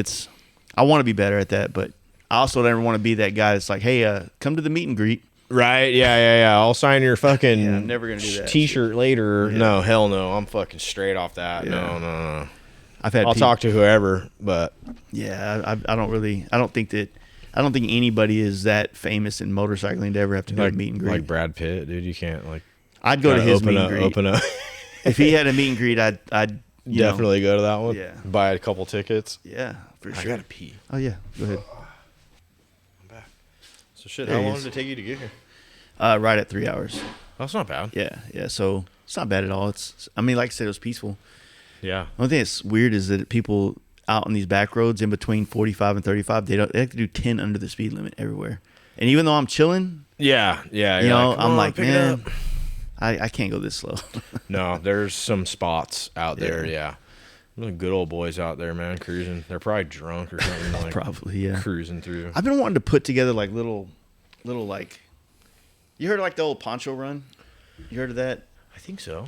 I think the guy's still around that's putting it on, and I think it kind of went away, but I don't know. It might be coming back. I don't know. But based on it, just this concept of like, I like the idea of getting a group of guys together and like roaming from town to town, but like small towns. Yeah. And not like across the country. I'm saying like, hey, we all meet in Madisonville, and then we start, cutting up into like eastern, these little towns, but we've already found out the ones that have like cool little bars, little campgrounds. There's a bunch of them. And just do like a whole little weekend or a couple day trip. The poncho run, that's out here? Well, they used to do it out this way. And basically, I think the way that I was kind of told about it at first was a lot of the guys would all like wear like white Dickie overalls to start it. And they would, I've saw photos of that. Covered in shit and dirt by the time it was all over, I'm in. I think it'd be cool to just do some stuff like that. Yeah. Like, there's no show, there's no this. It's just riding, and then every time you get to the spot for the night, like you're not doing 300 miles a day. You're doing like, maybe a couple hundred miles, but you're kind of checking out this state park and this and this. Maybe and like a 300-mile round trip. Yeah, but you're stop. And you're going to different places all the time. I guess the concept of a run, it's just something that can be put together that requires no orchestration other than we're here, Let's go. we're here. Yeah. And we're everybody falls in this town and we're staying there tonight. Yeah. I like that. I think Nick Haines and those guys used to do something like that. I'm sure it's not a new idea. There's photos I know out there of those dudes all in white. Yeah, all dirty, and there was some type of run. It's probably the poncho run. I don't know the guy exactly. I just know that I had my friend Corey Main Drive told me he used to go on it, and that some of the stories, and I just think that stuff's cool. I like the idea of these. You have your events, your Sturgis, your Born Frees, but then you just got these other things that you can look forward to as going to be a motorcyclist. Yeah, you know what I'm saying. Yeah, or just go hanging out with your friends. Yeah. And and finding like a way to meet new people. Like obviously if you put a beacon out, it's going to attract some people that can be really cool, some people that can be dicks, but that's part of it, right? Finding out who fits the vibe and who's throwing it off, right? We need to talk to Scott and do another shed run. Dude, yeah, shed run. I never got a chance to do it, but I some of my closest friends live out there in East Texas right around it, so some of them were friends, like their dads were friends with the guy that built that thing back in the day. That place is rad. It's pretty cool, man. It's a really cool spot. And then you're out there. I mean, there's so much good riding out there. It is. We'll see if Danger Dan's talking about doing some cool little thing. I don't want to say too much, but next year for Born Free Texas, and he's talking about doing like a little run on Friday and hitting up all those little local bars out there. Like, he mentioned it, and then it didn't happen this year because we talked a little bit before Born Free. Yeah. He was so wrapped up with that art show thing, though. Yep. You know what I mean? Yep. So that dude's got a million. I'm glad we have him. Yeah, a million fucking things going on. Yeah, he's the one that got me into this podcast stuff. Yeah. Yeah, he had me on. I was episode like 40 or 44 back in 2017. And then then we were on again with Chopper Supply and Hang 'em High Customs and like a end of the year recap podcast together. And kind of, that's whenever he helped us figure out what we needed to get to start ours. To do yours. Same thing. It's like I've done it for people too to help them find, like the way Dan said it and the way I've always said it is like, more podcasts to some degree is good if people are taking it seriously. Yeah. Because you just got more. No one can listen to me all week, and not who wants to. I listen to Rogan a lot. How many podcasts do you have now? You'll be podcast number 354. Damn. Of what got released. Yeah. So there's plenty. One of these days we'll have to listen to the. I still have it. Yeah. Yeah. If you got 5 hours, you can listen on the way to fucking Born Free. Yeah, we'll have to fast forward through some shit. Yeah. We left there and we're like, that was so fun, and then we got like halfway home. We're like, I don't know if that's gonna work out.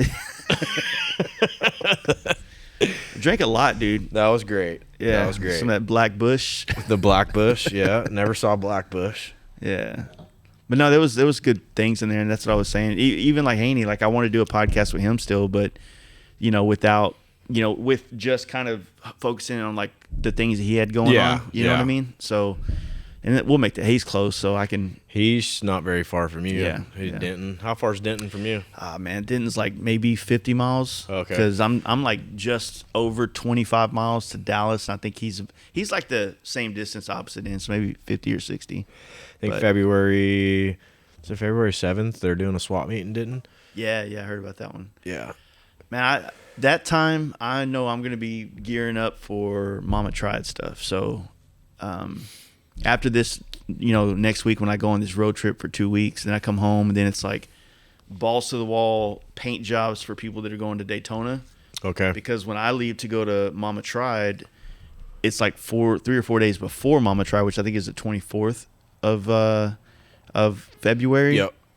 Because I'm doing another podcast run like through Wichita and going to see Al Emerson, some other people. Okay. Yeah. On the way up, and so I got to have all this work done before I can leave to go do that trip. So because people that are going to Daytona, they need their shit so they can get it done, and that's hoping to make Mama Tried this year. We went last year for the first time. Yeah. They invited us last year. I had the purple bike. Nice. So it was fun. That's a great fucking time. It is. And now everybody's like, man, it's snowing and shit. I'm like, that's why they do it. Yeah. It gets everybody together. Like, talk about bringing people together. That's it right there. We did the makeup year when they did it in December, and equally had a blast. Oh, yeah. That it wasn't quite snow the way that it is in February when every fucking body of water is frozen, But man, there's something magical about Milwaukee, Harley Davidsons, choppers, like everything. That whole you feel like you step into a place where everybody's on the same page almost. Oh yeah. You know what I'm saying? Yeah, and then like the I don't know the word for it, but just like all the different people that come through there, that show, it's fucking awesome. Yeah, the way it's curated too, it's like it's really nice. I like it because it's a chance to meet a lot of other people that are, in this world, and next thing you know, you're standing like we were talking about being at Born Free. The next thing you know, I'm like, fuck, man, that's so and so from this. I've always wanted to talk to him. I don't know what to say. Yeah. Or I don't know if he has whatever. How's he gonna react when I walk up to him? Yeah, I always try to think about that too. Like how to, because everybody, is somebody to somebody. It seems like in this world, right? Fuck, who was it? I think I ran into what's the Prism Supply dude? The Jake. Yeah. Somewhere, and I was like, man, like I even said to him, I was like, I felt like I would have something more to say to you right now whenever I thought I would meet you or be by you, but love what you're doing, man. And I just kind of walked away from there, but it was one of those things where it's like, I want to do a podcast with that dude, and I want to do a run to North Carolina because there's a handful of people out there that I want to try to do episodes with, and I got to curate like schedule and all that kind of shit. You know what I'm saying? Yeah, that dude's rad, and he does a lot of. Yeah, they've been doing it for a long time. Yeah. That I haven't done that. Have you done the congregation show and everything out there? No, they've asked me to come out a bunch of times, but it's just so far. Yeah. And especially, I think the first time I was in California. Yeah, and they wanted me to come out, and I was like, dude, that's a push, you know. And then last year, I think I had already kind of committed to Mama Tried or something, and just couldn't do. Yeah, because it's in like April or May or something. Yeah, and we got we had Mama Tried, and then come home and it's like Nitty Gritty, and then Fandango, and then California Born Free. There's something else. Do you do a motorcycle, Tennessee Motorcycle Revival? Haven't done that yet either. A couple of my friends went last year, and I would like to go. That's like more of a family kind of friendly one. That'd be cool. Take the kids and shit, and then play in the river and ride dirt bikes and stuff. That'd be really cool. Yeah, I agree. Man, Mama Tried was a big one for me. You know, I always wanted to go to that, so that was cool. But other than that, dude, I'm not. Like Brooklyn Invitational used to be a real big one that was like, fuck, I want to go to that, you know, but they don't do that anymore. Yeah, it sucks, that's more of like the block party, I guess. Yeah, I think the block party, I think it was separate for the most part, but it had some kind of ties together. Like it was. Yeah, it was like they did them both at the same time. To just give a little bit more of a reason to come out to it kind of thing. Like now it's like the block party would be cool, but man, Brooklyn Invitational, that was a heavy show.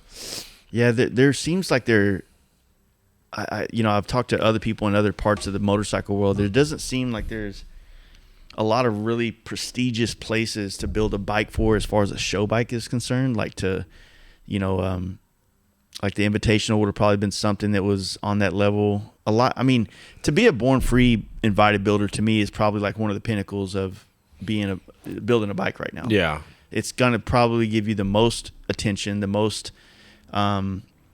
You're gonna get the most opportunity from that, or maybe Moon Eyes might be the next one up from that. Yeah, maybe? but I think the only way to get there is to win Born Free. Yeah, you know what I mean. So then it's like that's another huge one would be Moon Eyes. But yeah, like there's no. Well, Lichter used to do the one in Sturgis too, but he's not doing that anymore. Mm-hmm. And I hate that because he invited me, and then we couldn't make it. We were going to take this bike, and then we just didn't do it, and then now he's not doing it anymore. Yeah, damn it. They're going to try to keep that going. Dunworth and Savannah Rose, I think, is putting that on now. Okay. I went this last year. It was crazy because Lichter kind of took me under his wing, and he was introducing me to all these people, and we were like curating like some of the photos in there. Yeah. So as a photographer, an aspiring one, like listening to him tell me what he thinks makes that photo good or bad. Fucking valuable information. It's huge. It's like welding a piece and taking it to someone that knows what they're saying. And like, you did this and this wrong or whatever. Yeah, he is the guy. Yeah.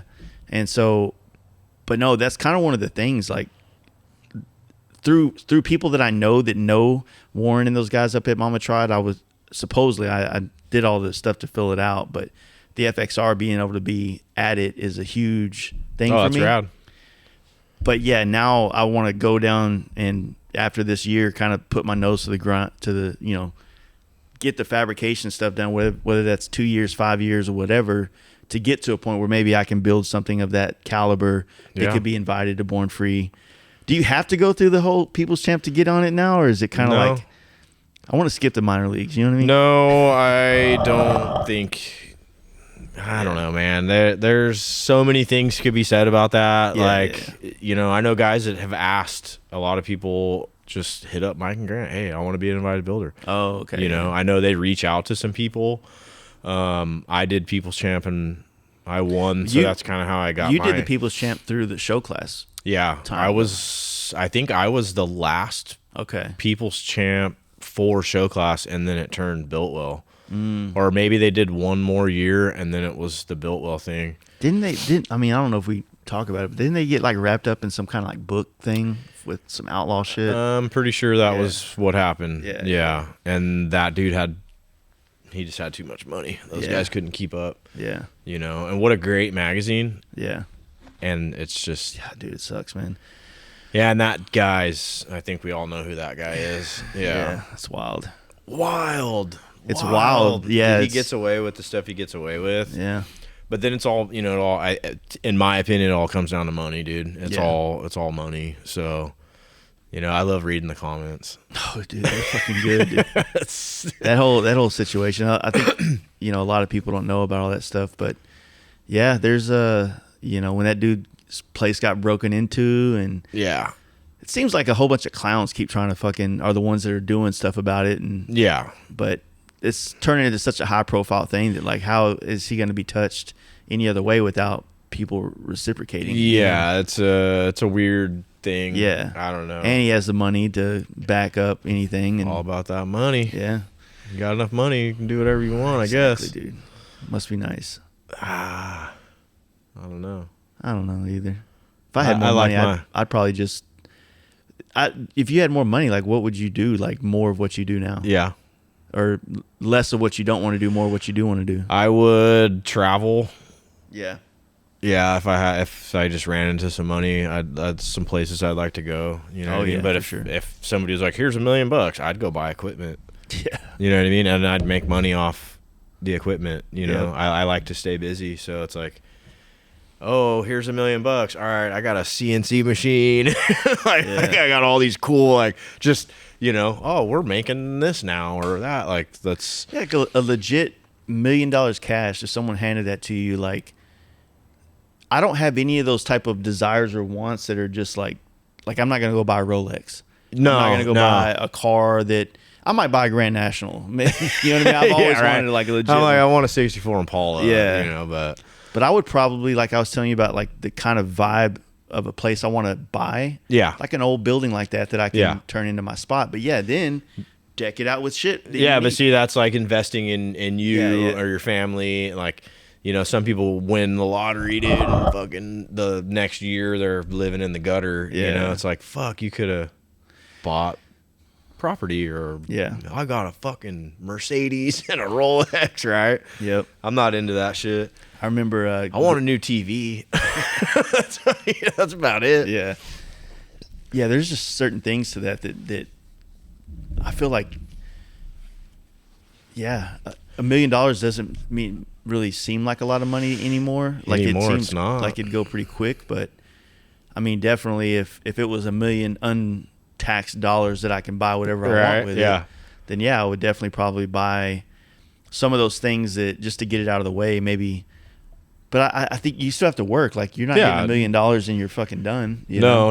I don't even think that you can put $1 million in the bank and live off it anymore. Like I know you used to be able to, but now it's like $1 million ain't shit. A fucking brand new car's $80,000. Yeah. Like they're doing 10-year loans on cars. Like, come on, dude. And as soon as they hit 100,000 miles, they start falling apart. Yeah, it takes your shit in like 10 years. And you still got now that everybody's driving everywhere and you're getting further from your jobs and stuff, and so you're easily putting I don't know 100,000 miles on a vehicle in like less than 3 or 4 years. Yeah. You know, I did it.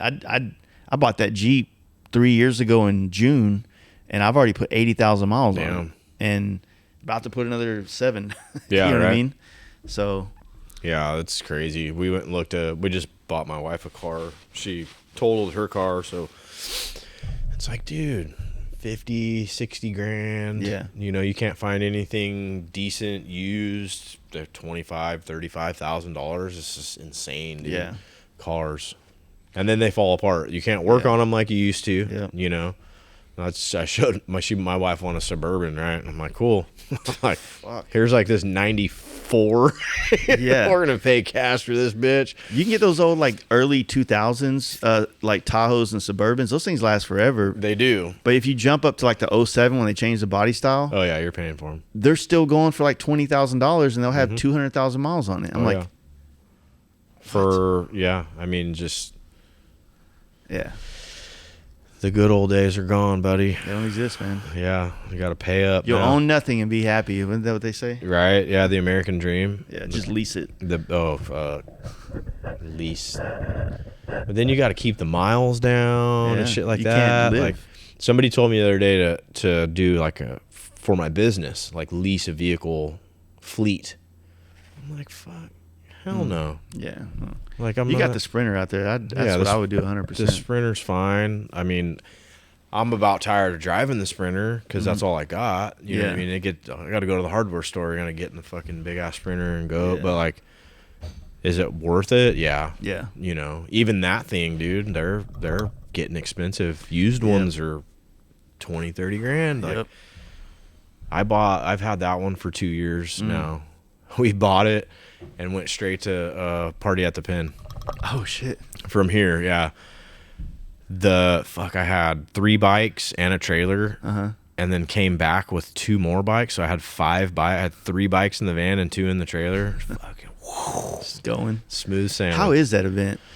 Awesome. Party at the Pen. So they take this old prison that's not active, obviously, right? Yeah, it's a museum now. Okay. Yeah, it's like a historic landmark, basically, and fucking throw a party. Oh, that's cool.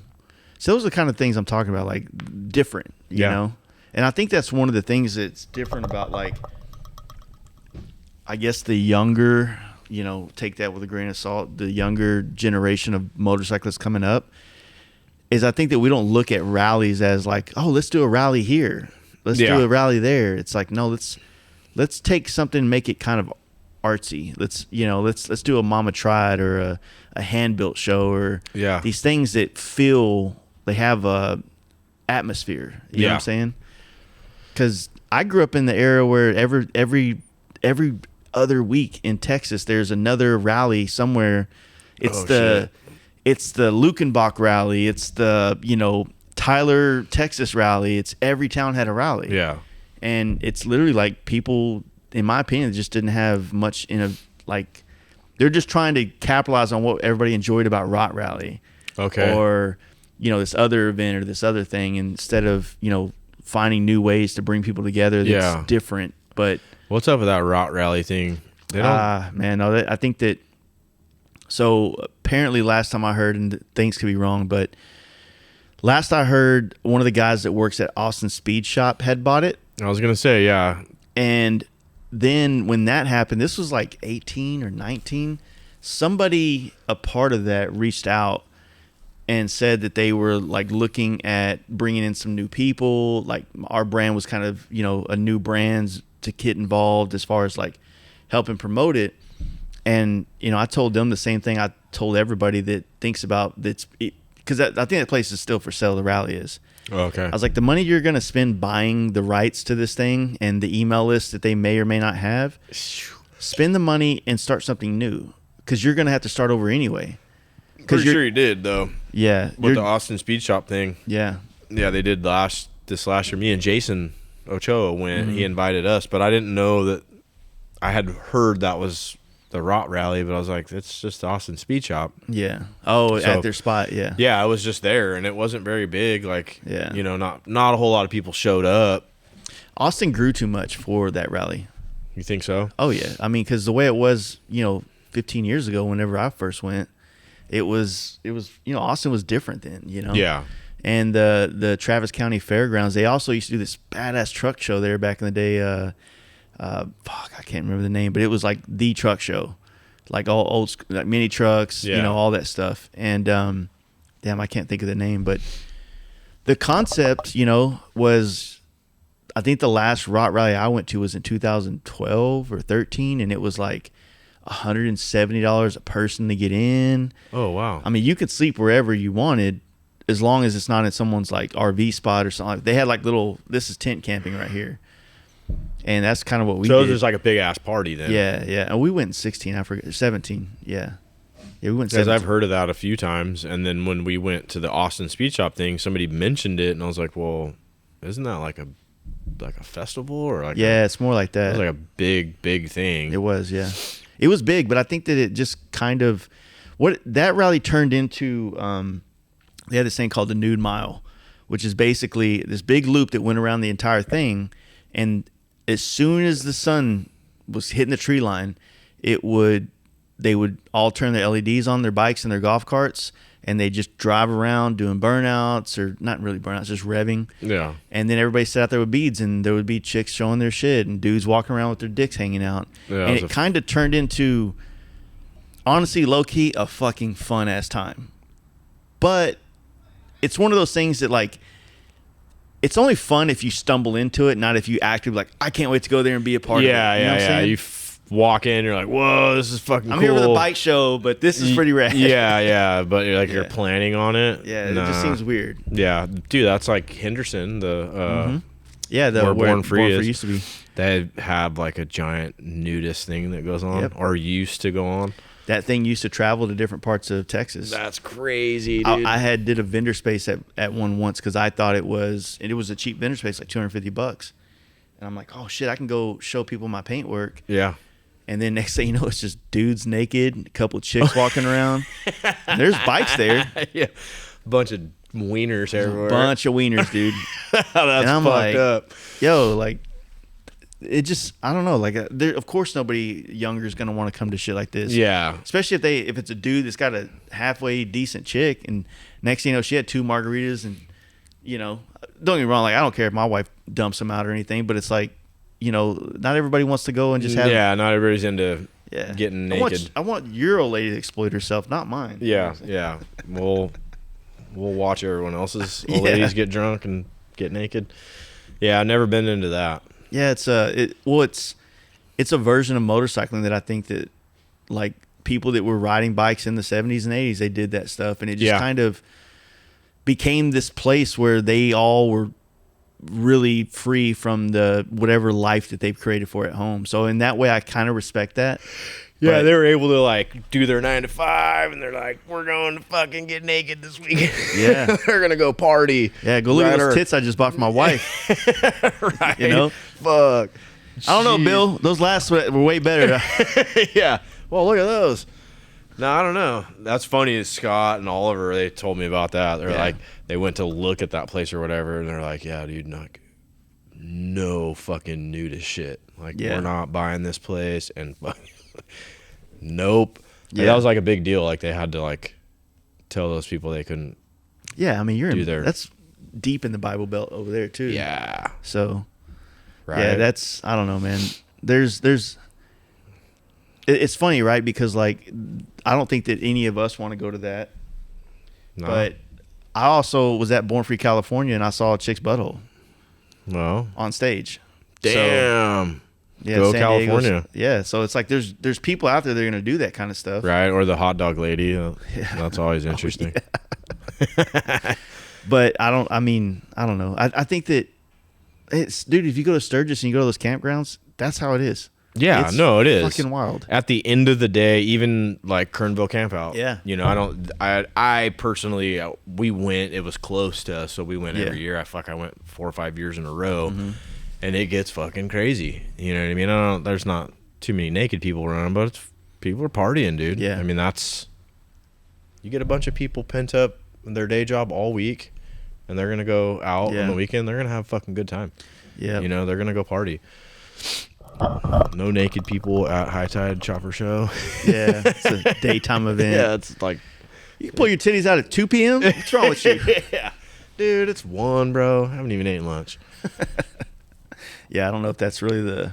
Hopefully, nobody gets shot next year, though. That's part of the fun, though. Maybe shots fired. That kind of sketched me out a little bit. You know, I was like, I got up the next morning, and the group message we all had going on, I was like, yeah, shots fired, and I'm like. I was just hoping nobody shot my bike because it happened right by our bikes. Dude, it was right there. Yeah. Like right across the street. Yeah. So apparently there was 9 shots or something like that, but there was there was like a couple there was a whole 100-person brawl. Like right around the corner too, right? Yeah. Gnarly. See? That's what happens. You get too many different people together. Yeah. But also, would you not say that like some events need to stay at a certain amount of people to really hone in the fun that it's like? If Born Free California turned into I'm trying to think at what point is there too many people? Is it not fun? I think there is. I think there's a limit. Yeah. I don't know what that number is. I don't either. It's definitely there, because then you start bringing people that are just there to see what's going on. You know what I mean? Does that make sense? Yeah. They're like, oh, there's a party. You know, and that's like riffraff. Yeah. You know, riffraff comes when let's see the curious people. Oh, let's go see what's going on. Let's see who the cool guys are. Let's go try to start some shit. Start some shit. Yeah, get drunk, start a fight. You know, but as many times as I've been to Born Free, I've never seen anything happen. Never seen a fight. All the events at Yellow Rose that I've been to since we've been out here, no fights. You know, I don't know. That shit happened in Sturgis. Those fools got shot last year in Sturgis. From what I understand. I don't know.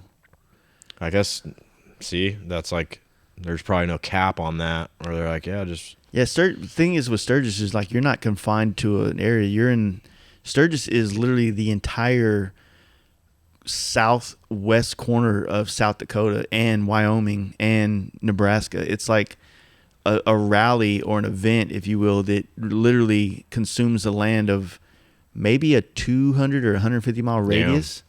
So every gas station you pull up to, there's a party. Every house that's not, someone doesn't live there, there's people in there. The whole way. Everywhere. And so you're coming up 25 in Colorado, and you're, just outside of Denver, and you're seeing signs, look for bikers, Sturgis 20 so-and-so. Yeah. Or you're in Nebraska coming up the back way, and there's people like trying to capitalize off the rally goers from that, you know what I mean? Yeah. And as you're riding there, you get so stoked because you feel like, oh shit, we're almost there. Yeah, dude. yeah. Like every sign. Yeah. You're like, oh shit. You go through these, like how I just went through the small towns. You go through these small towns, and all of a sudden you see a fucking pack of 20 bikes at the steakhouse and bar right there. Yeah. And you're like, hell yeah, we're almost there. Yeah. Sturgis to me is Mecca. It's like everything, but it's whatever you want, right? Yeah. You can do you can do what Lone Star Rally is and be on the strip and hit the bars and do that. You can be at the campground and just lounging back and ready for the night's rager. Yeah. Or you can go out and ride, or you can go concerts, the whole thing, right? Everything, and I've never been. I love it. And we go on the cheap. Like we camp. I got the perfect campground that's right where you want to be. It's like $180 per person for 5 days. Oh wow, that's cool. Bucky's level shitters and showers. Okay. Right? So I can dig that. This last year, if we would have camped, it would have been horrible because it rained like almost every day. Ooh. But it usually storm passes through, bam, it's gone. The ground's dry in like 45 minutes. Yeah. But yeah, I've always wanted to go. A few of my buddies, like in California when I was still there, they started rounding up, riding choppers out there and stuff. And I was like, man, I'm going to be in fucking Houston. I'm going to be closer. Nope. It's like the same fucking distance, dude. Yeah. It's like 1,600 miles from Hanford or some shit like that. Yeah. And it's like 1,300 miles or something from here. Because it's 11 for me. Like it's the fastest way. Yeah. Then maybe it's a little bit more. It's like 1,700. It's fucking crazy. It's like somebody told me one time that Sturgis is the Bermuda Triangle of motorcycles. It's like doesn't matter where you're at in the country. It's like 1,200 miles away. Yeah. It's like fuck, dude. Well, I think there's something cool about that because it makes everybody that goes there have to earn it. Yeah, you gotta ride. And the first time I went, we trailered, and the moment we were trailering all the land that we were passing, I was like, I gotta ride this. Yeah, and it was kind of like right whenever I was getting the bug of wanting to travel on bike, so it became that reason to do so. But same thing, man. I try to get everybody to go to Sturgis and look. I'll show you how to do it cheap. Oh, I'd love easy. To go. Yeah. And I'll show you when to go here, when to do this, and how to do this, and when to get out. Because Sturgis is also Vegas. That'll be on hopefully in the next couple of years. Yeah. This year's out just because Born Free. Yep. I got 6 months. Yeah. You got to wait. You just got to get a motor, man. Yeah, I just need a motor. I just need a motor. Pretty much everything else is there. Everything else is there. Yeah. I got my eye on a couple motors. I'm just, Yeah. I've been scouring the marketplace and whatnot. If I was gonna buy, let's just say, an Evo style shovel, or how do they refer to those, cone shovels? Yeah. If I was gonna go that, would you say it's better to buy like an FL chassis or a FXE chassis? If I was going to try to hardtail something like that, or use the guts from this to put into like a Paco frame or something. I would say go like FX frame and then hardtail. Yeah. That's just the most classic, I think. Like I had a guy the other day was asking, he had brought me this frame and it had kind of a wider tire. Yeah. So the back kind of kicks out, out, and I'm like, that's just not, he's sending me photos of this certain bike. I'm like, that bike's a shovel head frame with a hardtail kit. It has like the stock dropout, axle plates and stuff. So thankfully I was able to talk him into going that route because those aftermarket frames. Yeah. They just, to me, it's cheaper to just buy a cone shovel frame and buy the hardtail kit. Yeah. It's easy. It looks nice. You know, these guys. And that's kind of why I want to go that direction, because I feel like all the things that I'm inspired to want to learn how to do, that's kind of scratched the itch. And I think it's maybe not entry level fabrication, but it's not like to the point where I need a frame jig. Yeah, I mean, you can honestly hardtail that thing at your shop. Yeah. Welder and a grinder. Yeah. You know, welder and a grinder, man, it goes a long way. Like, and the look. You're not going to get that look like a, oh man, that bike's gone. And say there was one. Or even like this frame here, you know, aftermarket, like Paco frame. It just doesn't have that look, you know. Like I said, I'm still learning a lot of what is the looks that I'm after, because I probably have a folder on my phone that's just full of shit. It's like, I guess in the same vein, like I like a little bit of a tall bike now. You know, Scott from Chemical Candy, his bike is the one that got me turned on to tall bikes. You know, those pictures of him just kind of in it with the whole backpack on there, just sitting there. And of course he looks the part. Right. Like I said, you got to have a dude in it, right? Mm-hmm. So he gets me off on that thing. He's the dude. Oh, Scott. Chemical Randy. And it's Mechanical Randy now, they call him. Yeah, the last Lolo trip. Oh, shit. He was wrenching on everybody's bike. Can't let everybody know you know how to do that stuff, man. Right. Oh, man. Yeah, so what is it that you kind of like focus on out of the shop here? You know, is it mainly just different fabrication stuff? Or are you taking on like builds and things like that, or what? No builds.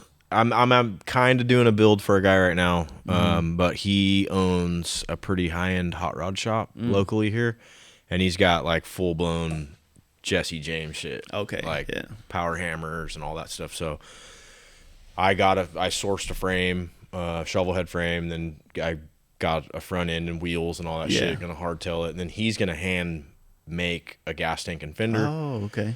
Bring it back, and then I'll do like sissy bar and stuff. But he's super into metal work, so like he wants to build the gas tank by hand. So actually, I think I got to go pick all that stuff up tomorrow, put it all together, take it to him. The motor's in the office. We're gonna polish it all up and stuff. So kind of a build, but I try and focus on just fabrication shit. Like it doesn't say Borba's motorcycle shop on the door. You know, it just says choppers only though. As it does look like a motorcycle shop, I try. You know, the fabrication stuff pays the bills. You know, bikes are tough. You know, bikes. So what kind of like fabrication jobs come through here? Like is it?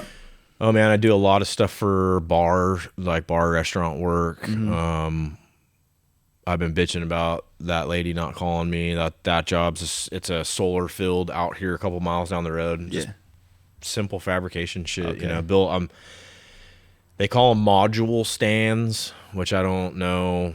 So when I went and delivered the first like round of them, I was like, okay, what are these things for? So basically when they do the solar field, they get these giant boxes and they set the stand that I made on the ground and then put that box on it so it doesn't touch the solar panels, don't hit the dirt and shit. And then they don't have to drive up and down the rows like I guess would be like 4 times. They only have to do it twice. So basically it's like building metal pallets kind of, you know what I mean? Yeah, it makes sense. And that's just stuff from like Google, you know, local. They're an out-of-state company, so they had to hire like local, you know, certain amount of local people. And I think that's kind of how I got that job. They had to outsource some local work. So I got that's a pretty good lick on that one, you know. And then just whatever. A lot of motorcycle shit right now. Yeah, I mean, like you said, you have a bagger frame right here. And what's that other bagger frame getting? That one, I replaced the down tubes in the front. It was crashed. Oh, they were crashed. Okay. Yeah. It was a Copart bike. Yeah, I've seen that happen before. Yeah, it came here and it was fucked up. When I used to do a lot of insurance work on bikes, I had one come in that we didn't. The adjuster didn't notice it. Everything goes through the paperwork, but you couldn't tell the frame was bent right there, and it kind of cracked the inner primary cover. And when we started kind of taking it apart, after everything, money's already spent on all the parts that we had to order.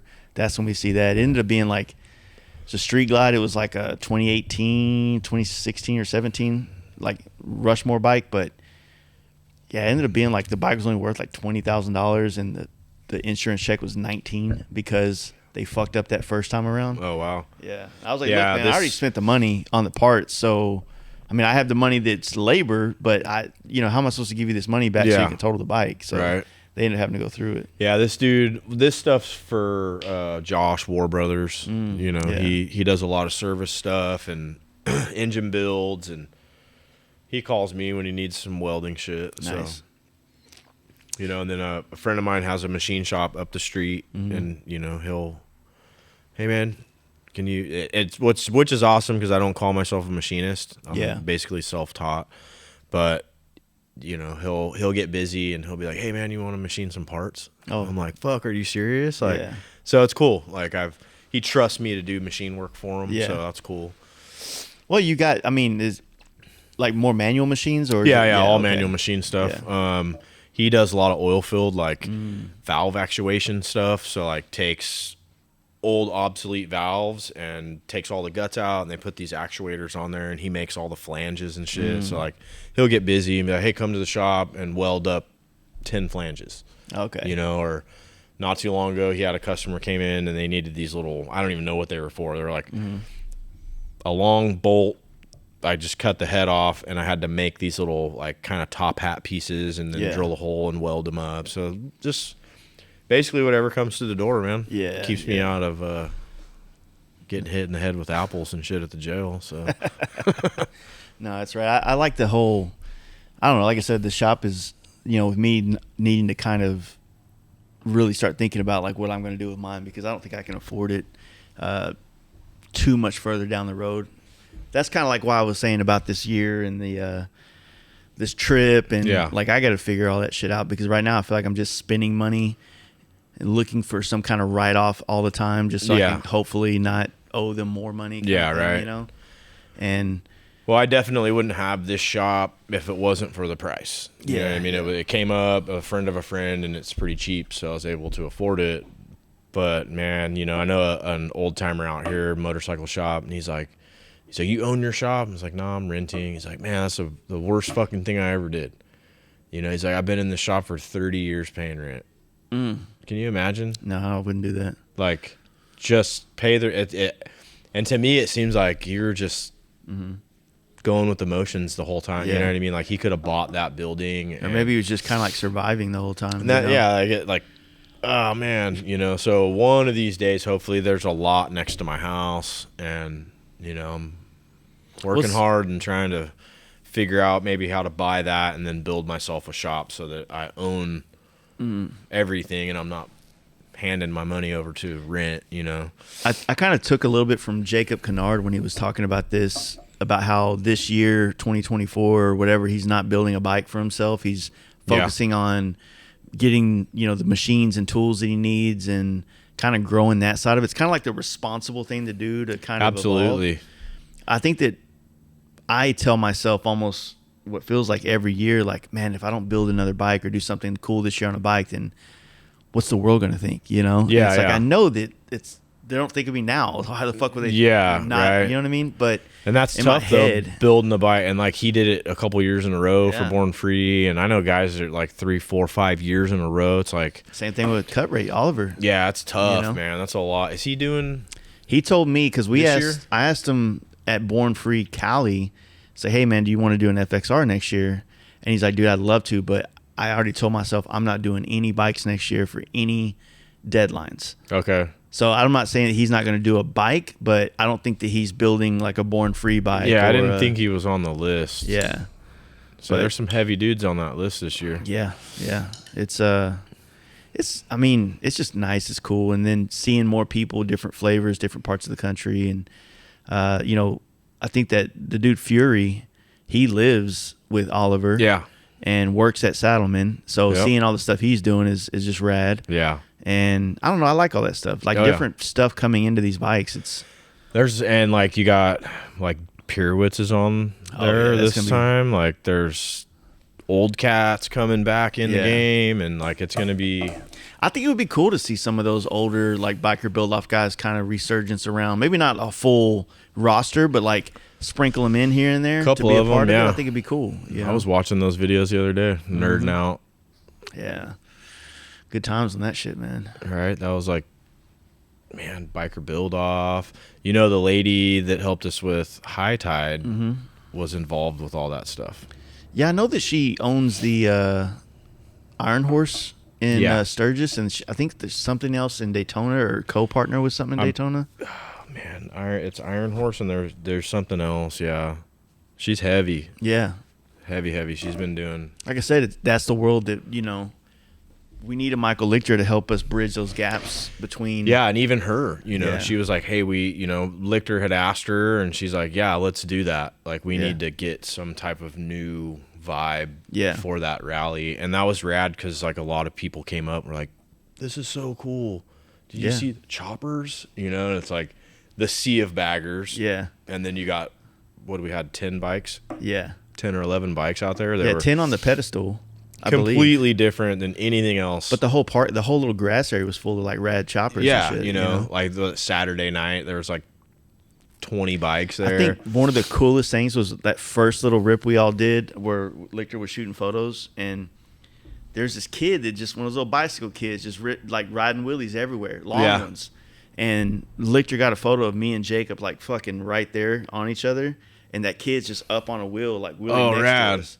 And it's one of those pictures. As soon as like Lichter drops the photos for that whole thing, it sucks I'm not on my bike, but that's a fucking cool photo. It's a cool experience to be a part of. You know what I'm saying? So it was cool to see you riding a chopper. It's different. Yeah. Right? Well, okay. When we first left, we didn't even make it across like the main road to go the opposite direction. Seeger almost loses shit because he hit that railroad track and got so sideways. Oh no! And he's in like flip flops. Yeah, shorts fucking board shorts and flip flops. And I thought he was about the high side. He saved it, but then that even the chopper that I was on, skinny ass tire, pretty long. Like I've only ridden this bike for maybe 2 miles. Yeah, and it wasn't. It had a clutch. So I wasn't like a jockey shift or anything on that. And then what was the other thing? The skinny front tire. I was like scared getting across those tracks. I'm not wanting to like rut into it. But once we got out on the seawall, it was like smooth, and I started like, yeah, I'm cool. Cool as I shit, can do dude. this. I got it. Just letting it run. Had a starter on it though. I didn't have to kick it. Shit, you made it out easy on that one. Fuck. I'm like, all right, I know how to turn this thing on and off. Like, this is way cooler. Like, this got a button on it. I feel like I got to kick. I got to figure out how to kick and look cool while I'm kicking in private first. Set up one of these fancy cameras, dude. Right, and just do this and then go home and study it while I'm in the bathtub. Like, nah, that's not cool. Need to practice another technique. Oh man, I can't wait, dude. You gotta get this Sportster chopper going. Yeah. We'll do a poncho run. Yeah, that'd be fun, man. I don't know, it'd be cool. Well, dude, I really appreciate you opening up the shop and hanging out and all this stuff. And last minute, I know, kind of thing. Dude, I appreciate it. I'm not one to do things like this, so it was You're good at it though. Coming out of my shell a little bit. Well, I feel like when we had the podcast at the shop, not anything against like Jason and the other guys, and it just felt like I was really intrigued with some of the things that you were saying, and I don't remember everything that was said, but I'm glad that one's going in the archives. Yeah. But it was one of those things, like I wanted to kind of like I was like, you know what, man, I don't want to gloss over some of the things that you were talking about in the way that we did in that episode. So coming and doing a dedicated one with you, a dedicated one with Justin and stuff like that will be way. I feel like it's due to be that way instead of Yeah, no, I appreciate it. Like I said, I don't do this stuff a lot, but I feel like I need to. You know what I mean? So yeah, I mean, honestly, no offense. I mean, I don't know a lot of people in this world, but until the Lone Star, like I didn't really know much. Yeah. But now going back and like, oh yeah, I remember that bike from Born Free here. This, but some of us remember motorcycles, not faces. You know what I'm saying? Yeah. Same thing.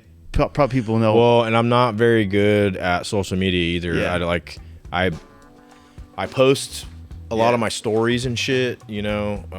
I don't really put a lot of my personal life on Instagram, like you were talking about earlier. You know, sometimes you see everybody's everything from the day, or you know, they wake up to the fucking time they go to bed, and I don't really like to do that. But Same, I did the Chop Cult thing, the last Born Free for Jason had got me in there with Chop Cult or whatever, and did the interview, and I felt like what are they put your hands down, you know what I mean? Like I was super nervous, but it turned out good, and then I got a lot of feedback, you know, just people have been following me and want to know a little bit more, or like working in the jail. People were like, bro, you worked in a jail, you know? Like, well, worked in a jail.